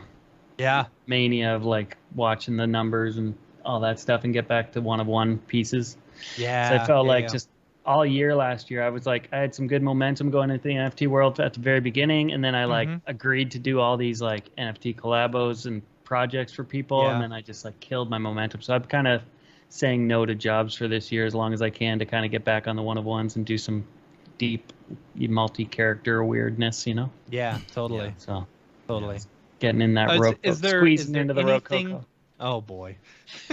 Go ahead. Oh, fuck. Hey, y'all. Got the dog. I heard Smearballs was here today, so as a dog, when I hear the phrase Smearballs, I think Dorpy? No. Let's not go that direction. Have you invested in any collections this year? Glad you asked. No, but I am designing my own collection. They're called Dead Dogs. Dead dogs? Yeah, Dead Dogs. It's got a 5 at the end instead of the S, so you know it's good. Yeah. Here it I think is. you're gonna get sued over that one. Yeah, right. Joel's lawyer is already rubbing their hands together.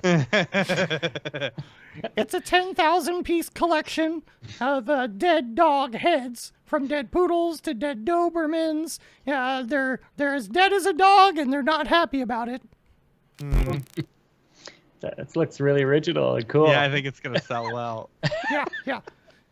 Each version has its own unique collar as well, and it includes my favorite pattern on the collar. Houndstooth. Houndstooth. Yeah. And I sure hope you don't put that laugh in the edits like I was laughing at you. I was laughing at how uncomfortable that joke was. And I should also mention that the first piece minted, number 1, it actually isn't the most valuable. It's number 2. Okay, bye. All right. It's a nice piece. It's a nice Great. piece. Look at that. Look at that. Yeah. The houndstooth collar. Yeah, this thing's gonna sell well. We should put that out there. Put that on OpenSea. Awesome. Anything else? Anything else we want to talk about in NFTs today? Nikki, you were saying that you've done a bunch of are people hitting you up for NFT work now? And are you doing any or getting offers for like regular client work? Hey, I need some weird Smearballs videos. Sure, that never aren't NFT. That never really went away, but I've been pretty picky and turning down a lot of that stuff just because I want focus on where the money's at. And there was more lucrative NFT projects on the table than there were advertising jobs for me in the last year, so I kind of just went that way. Yeah. But yeah, I did a few small advertising jobs for Old Spice and stuff. I did some collabos with Meow Wolf for their exhibit in you're a good Colorado. match for that. Yeah, I did a bunch of promo videos. That was a lot of fun, actually. And that wasn't like a big money gig. It's just Meow Wolf is cool, and I wanted to do it. So I kind of rocked some promo videos for their crazy Vegas, 50,000 square foot. I want to go check that out. Is that the one with the grocery store? Yeah, Omega Mart. Yeah. So I was supposed to go to Vegas for Joel's birthday because he started a residency there, and it just got canceled because of COVID stuff. But I wanted that was on my itinerary to go check out the Omega Mart exhibit, but I have to do it next time. Yeah, for sure. Or whenever NAB happens again, I guess. Yeah, go back hopefully. to Vegas and check it out. It's gonna dates. happen. There's dates on the calendar, but we'll see. But yeah, the NFT collabos have been popping up quite a bit. A lot of music artists getting into it, obviously. I did a piece with Wu-Tang that still hasn't been fucking released for that sale of the Once Upon a Time in Shaolin album. I actually did the video for that, which I haven't been able to show anyone because they haven't. The Pleaser, the DAO that bought it, I think they want to find a way to fractionalize that NFT and make $1 bazillion and get around any whatever SEC problems with that shit.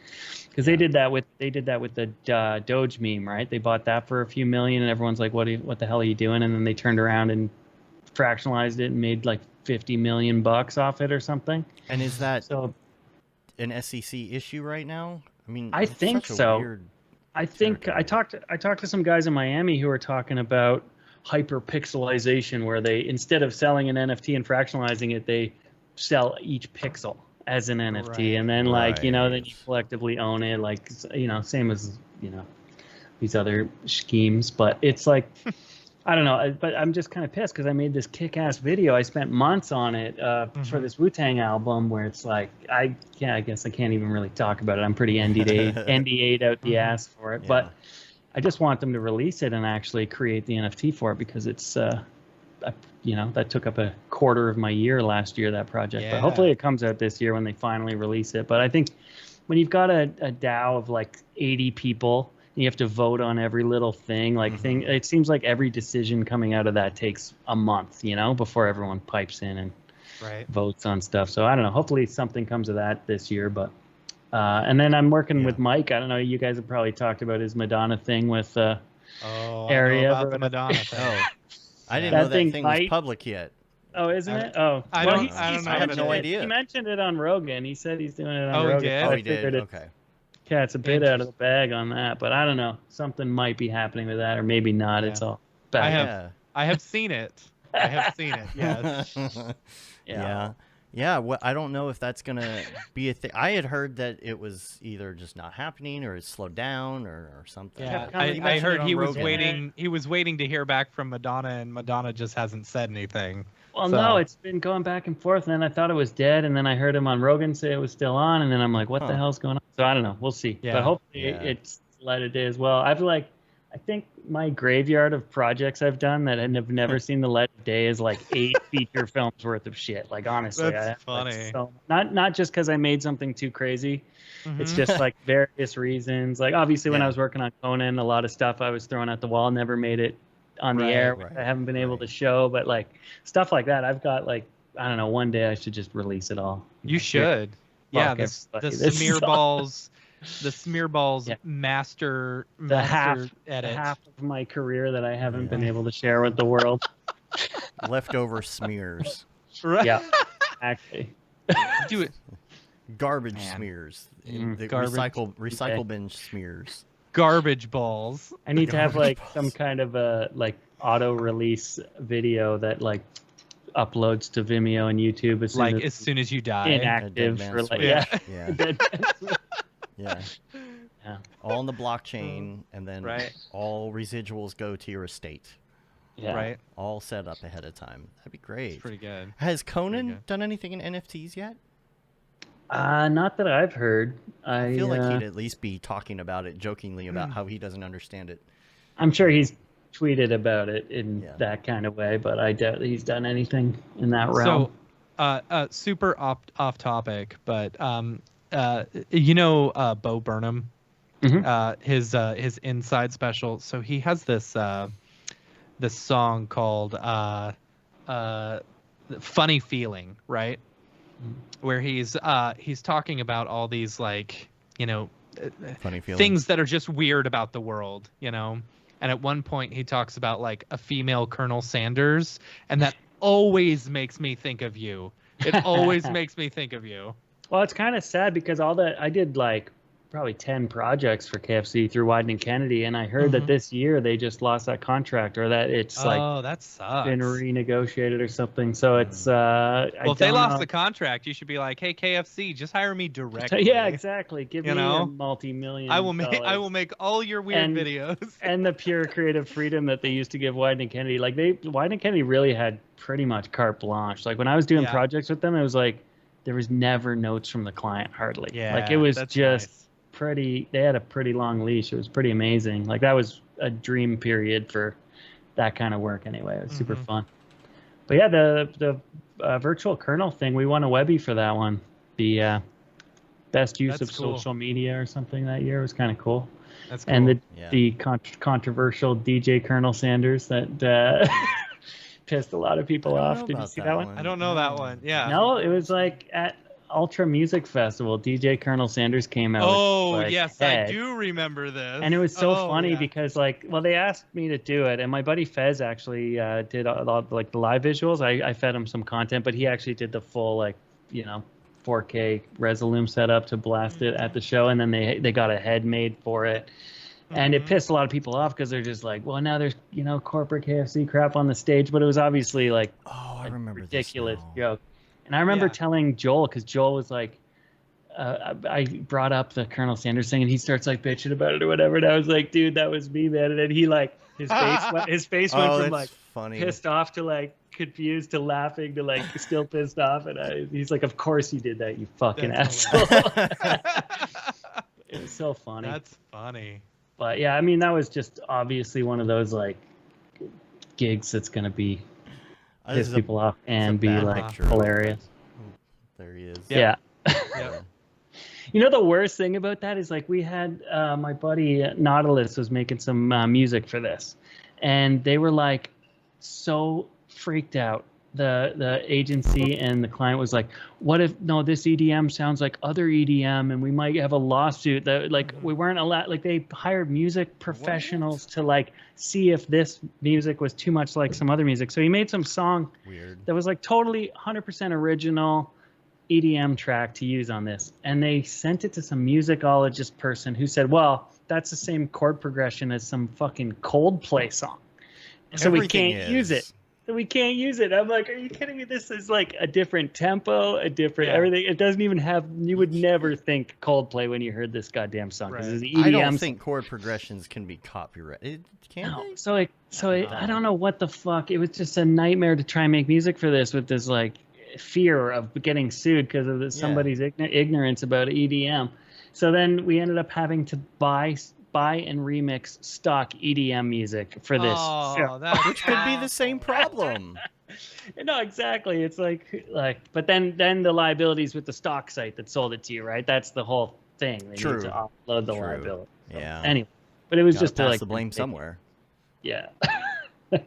DJ Colonel Sanders. I love DJ it. Colonel DJ, Sanders. now did he come before or after Marshmallow? I could just see Joel being like, Oh, DJ yeah. Colonel Sanders, this is the worst thing since Marshmallow. Yeah. Dave, if you look giant at that heads. link that I just sent in the chat, it's Yeah. I mean it's a YouTube video. I don't know if you really want to show it, but like Oh, this is yeah, actually depends. like did you do any of the animations and stuff for this? Yeah, and then on the back of the screen. Okay. The Yeah, backing because I mean they look visuals. very Smearballsy, you know. Well, after I I, did watch some this of it. ad for Humera, I'll bring it up. Yeah. Oh, this is Dude, raw you need- footage. We can bring this up. This is fine. Yeah, you need YouTube Premium. I just started paying for that. Oh, you did. Yeah. Well, I told you to get YouTube. I did get YouTube TV. I like That it a stuff is lot. Awesome. Yeah. So you did that whole. That was That whole Yeah, thing. that model was from an actual spot they did where they made a robotic Colonel Sanders head for a like drive-through.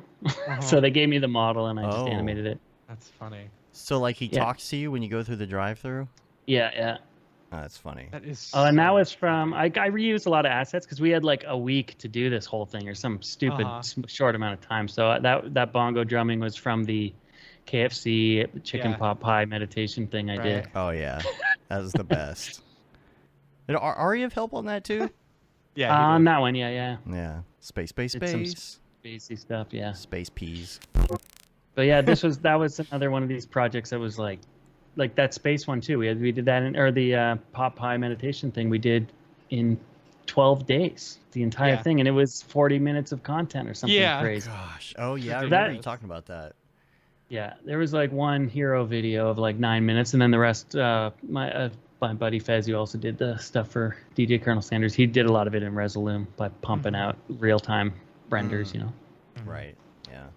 But yeah, but no, the heyday of KFC is kind of sadly over, unfortunately. But maybe it'll pop up again if KFC wants to do some Any stuff on that. Yeah. any more like the last time I think we had you on the show, we talked about like, you know, you wanting to do something similar that you did with the chickening, you know.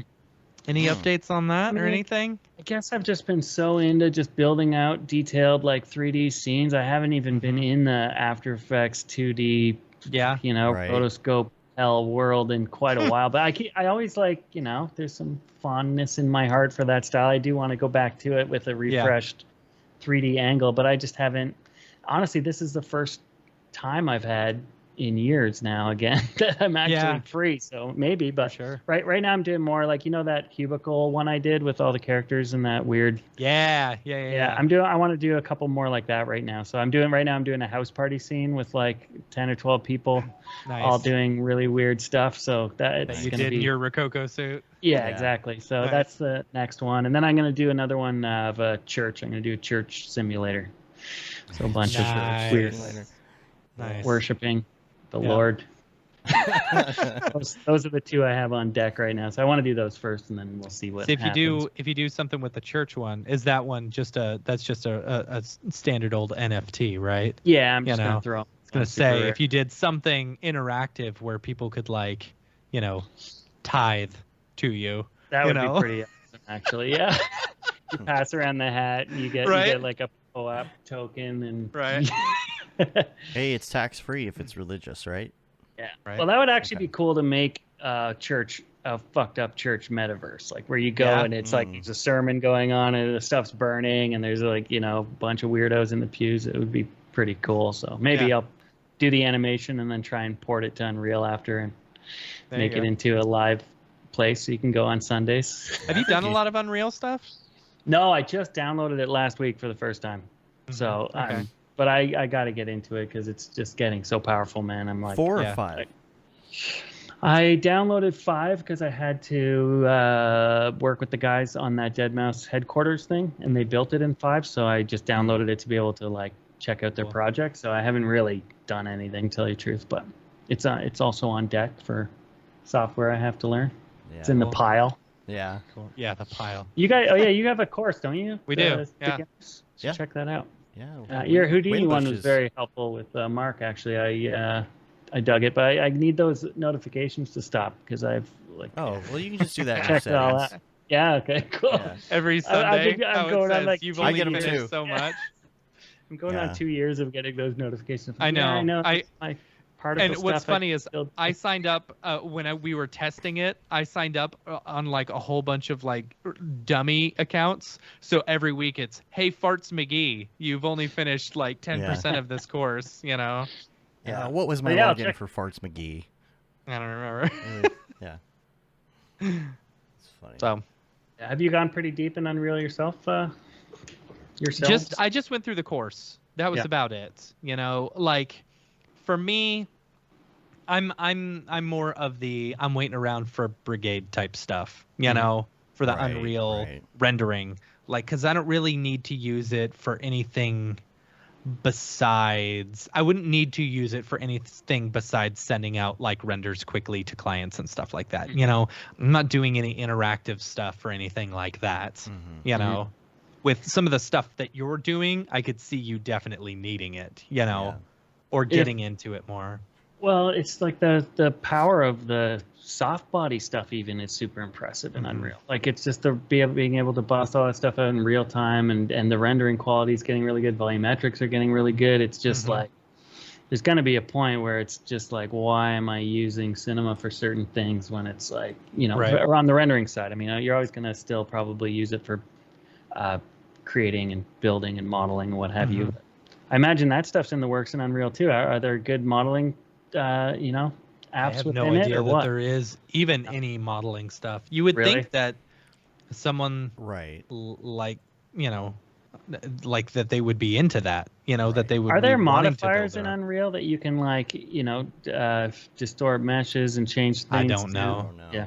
And Winbush's Yeah. course doesn't really go into that stuff. It's just kind of Mostly introductory, C4D to, Yeah, you yeah. know, Unreal and stuff just like learning that. Unreal really from scratch. If you've Have never you been- tried the Octane export to Unreal? Is there any kind of bridge from Cinema 4D if you have Octane materials to get stuff into Unreal So easily? the cool thing with that, you export out Orbix files, and then I believe you will be able to read and manipulate Orbix files directly into Unreal. Yeah, Amazing. directly. Don't quote me on it. I'm pretty sure that's the case, you know, because that was how they got things over. But the one thing with that is you're not rendering real time per se. You're rendering is it- Octane the same. But is it faster to render Octane in Unreal than it is It's in not. Cinema? No. No. No, you It's tried exactly the same. Yeah. That Yeah. was my thing. I was like, oh, well, you know, if I can bring in Octane stuff to Unreal and then render it in real time, hell yeah, let's do it. But there's no difference in time that, you know, the only way to speed things up is to render it in Octane standalone, you know. it. Yeah, So- all Is that that will be actually available. faster rendering in standalone than it is out of I Cinema? believe it is, Like, but nominally, or is it like substantial? I don't know. Like, yeah. I really don't know, honestly. But 'Cause once I you will count- say, like, getting it out to Orbix, the amount of time that you could spend getting it out to Orbix That's the may pain in the negate ass. the amount That's of like- time. So many times I'm like, oh, I want to render this and render to free up my machine, and then it's like, oh, that's 40 gig file, and then I have to not only export the Orbex, I have to upload it. Like I wish there was a Yeah. like per frame Orbex upload to render network thing, where it can that'd be just cool. you know, so I can render some frames on render network while rendering some locally to speed things Yeah. up, or like, I don't know. Well, that is I part of think- Schrodinger's render, which is the statement that anything that you want to do with an Orbex, Jules is already working on it. right? Yeah, sure. That's funny.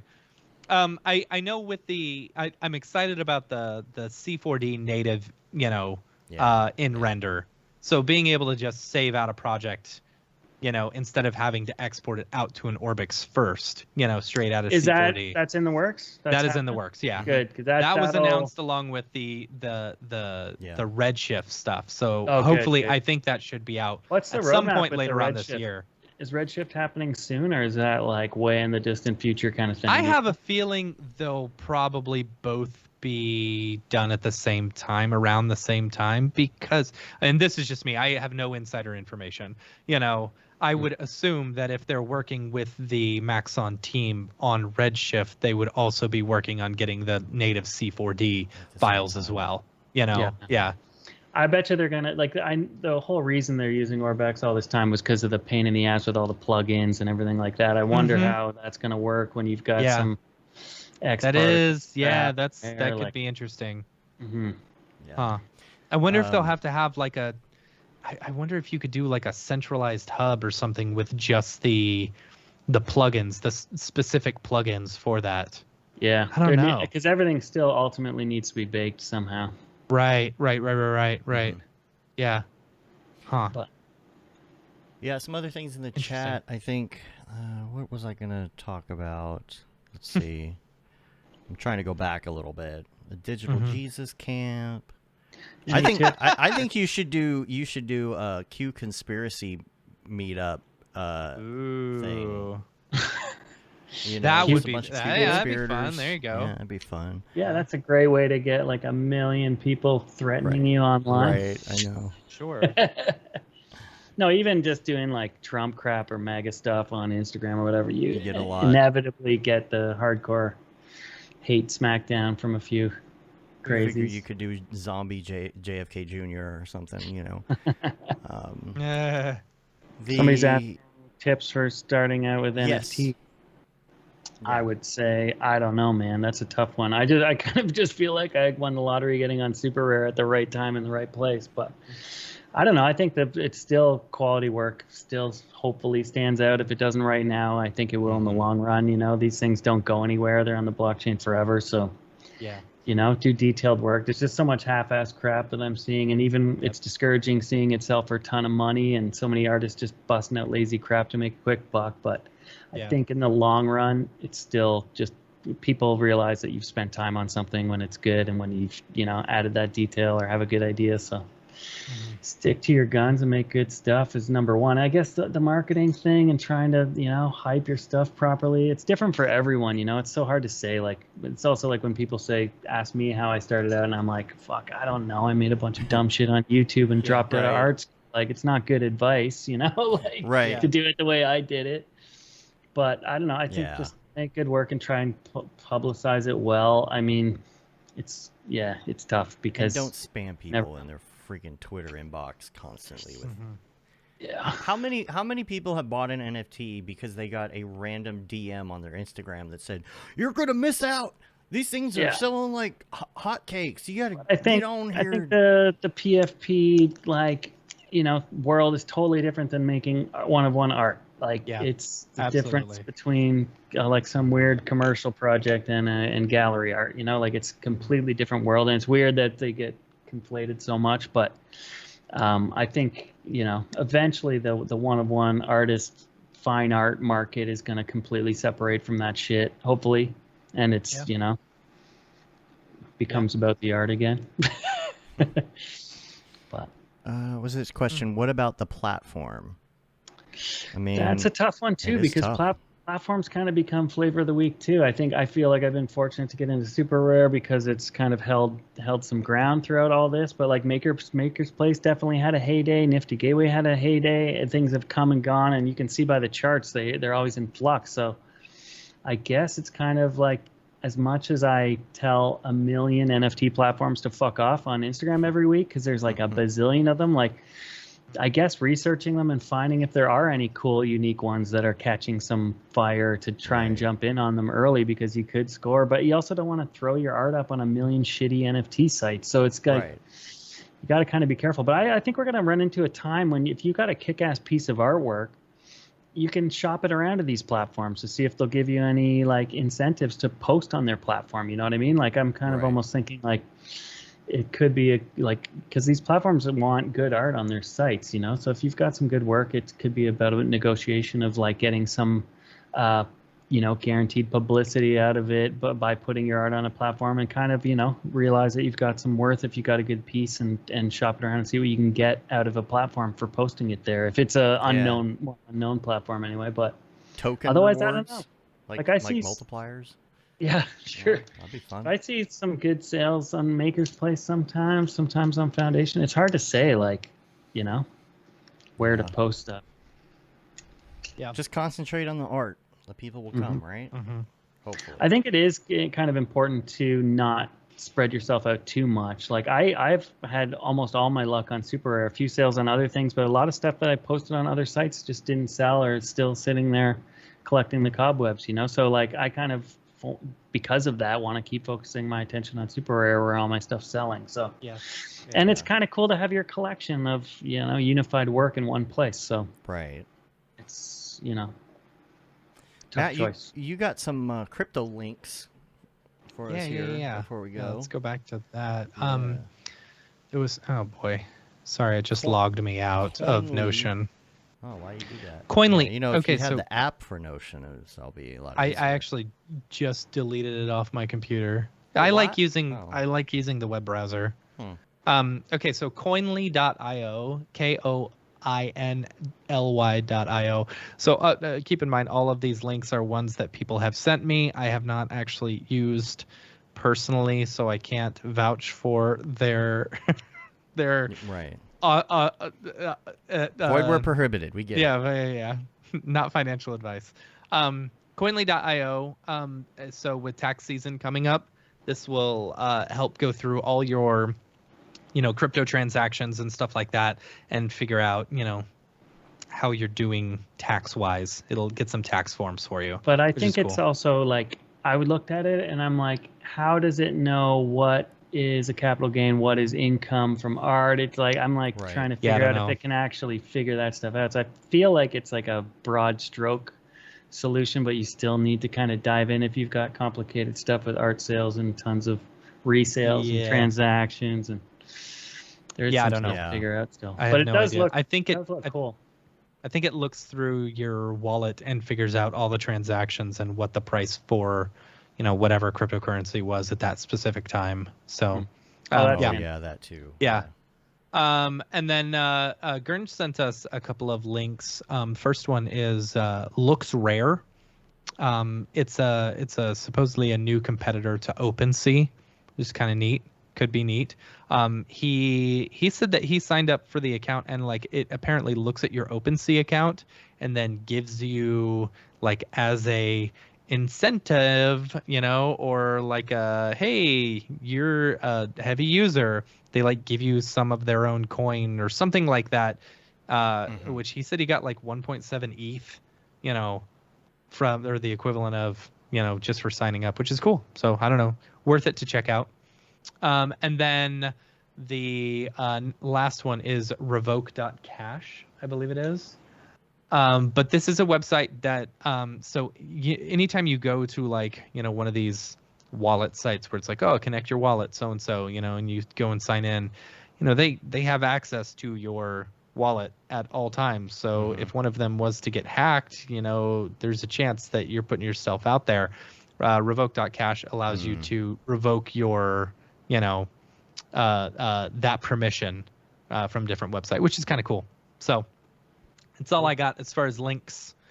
Casey would ask a question. I don't know why it didn't come through the chat on the screen, but was asking about if we've seen a market for handmade NFTs, like oil paintings that have been digitized. So I have noticed that there have been a lot of like, you know, physical artists and stuff like that on Nifty Gateway and Maker's Place and stuff like that, you know, who do drops regularly.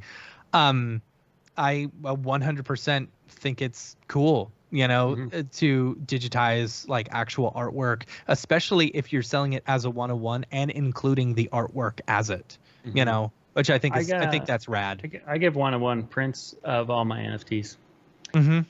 sent in the mail as well. So I like to, have that physical thing. But yeah, I think the opposite's great too if you make physical artwork and find a way to digitize it, especially if you have like a painting and find a cool way to make a digital interpretation of it. I've seen a lot of cool like animated, paintings and real life things that pop.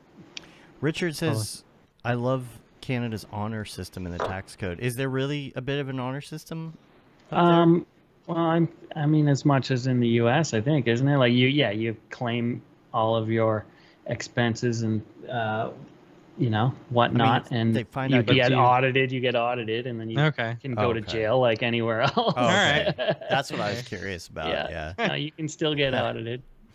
Yeah, they're like, I thought they were just like, they just come apologize, or you just apologize to them, and then it's all good. I'm sorry. They come beat you up What's for all your this maple about? syrup. Yeah. Pretty much. They send you to syrup mines.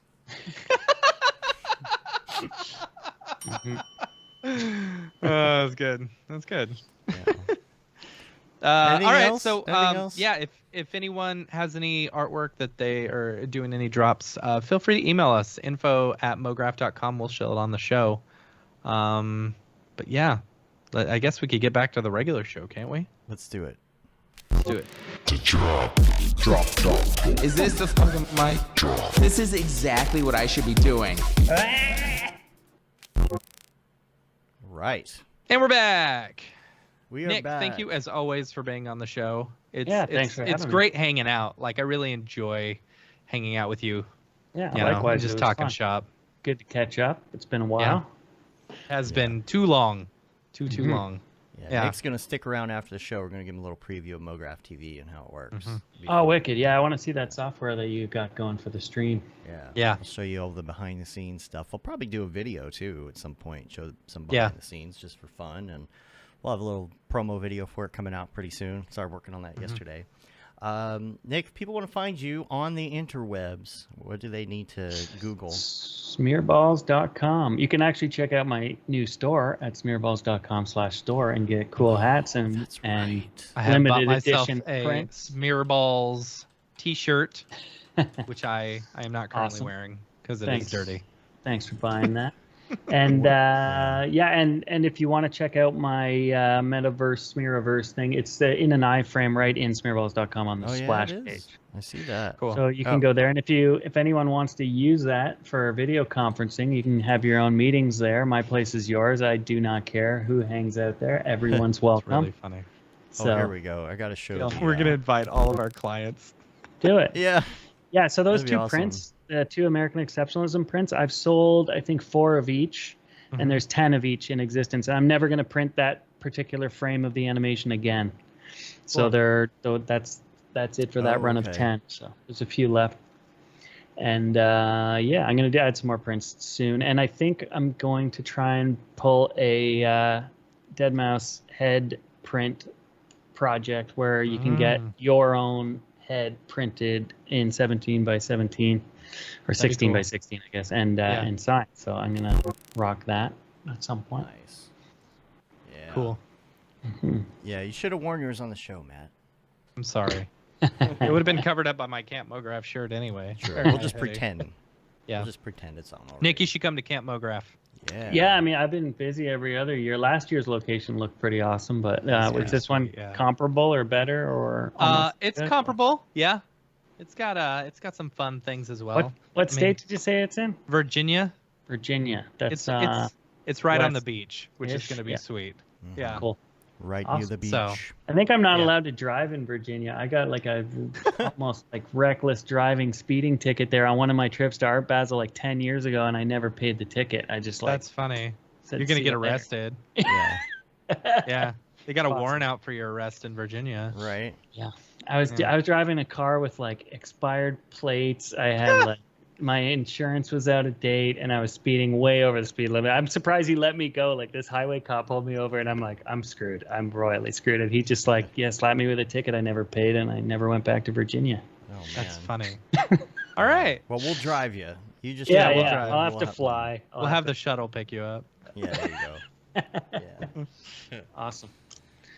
Anyway, Cool. great talking to you guys. Yeah, man. You too. We're going to get out of here. You can rate us on iTunes, leave a review, subscribe in your podcatcher of choice. You can also subscribe to the newsletter and get all the updates on all the things we're working on and all the shows and things. You can say you've been there, done that, got the t-shirt with the Mograph logo tee, the Paul Babb Feel the Bab 2020 shirt. All the profits from that go to Doctors Without Borders.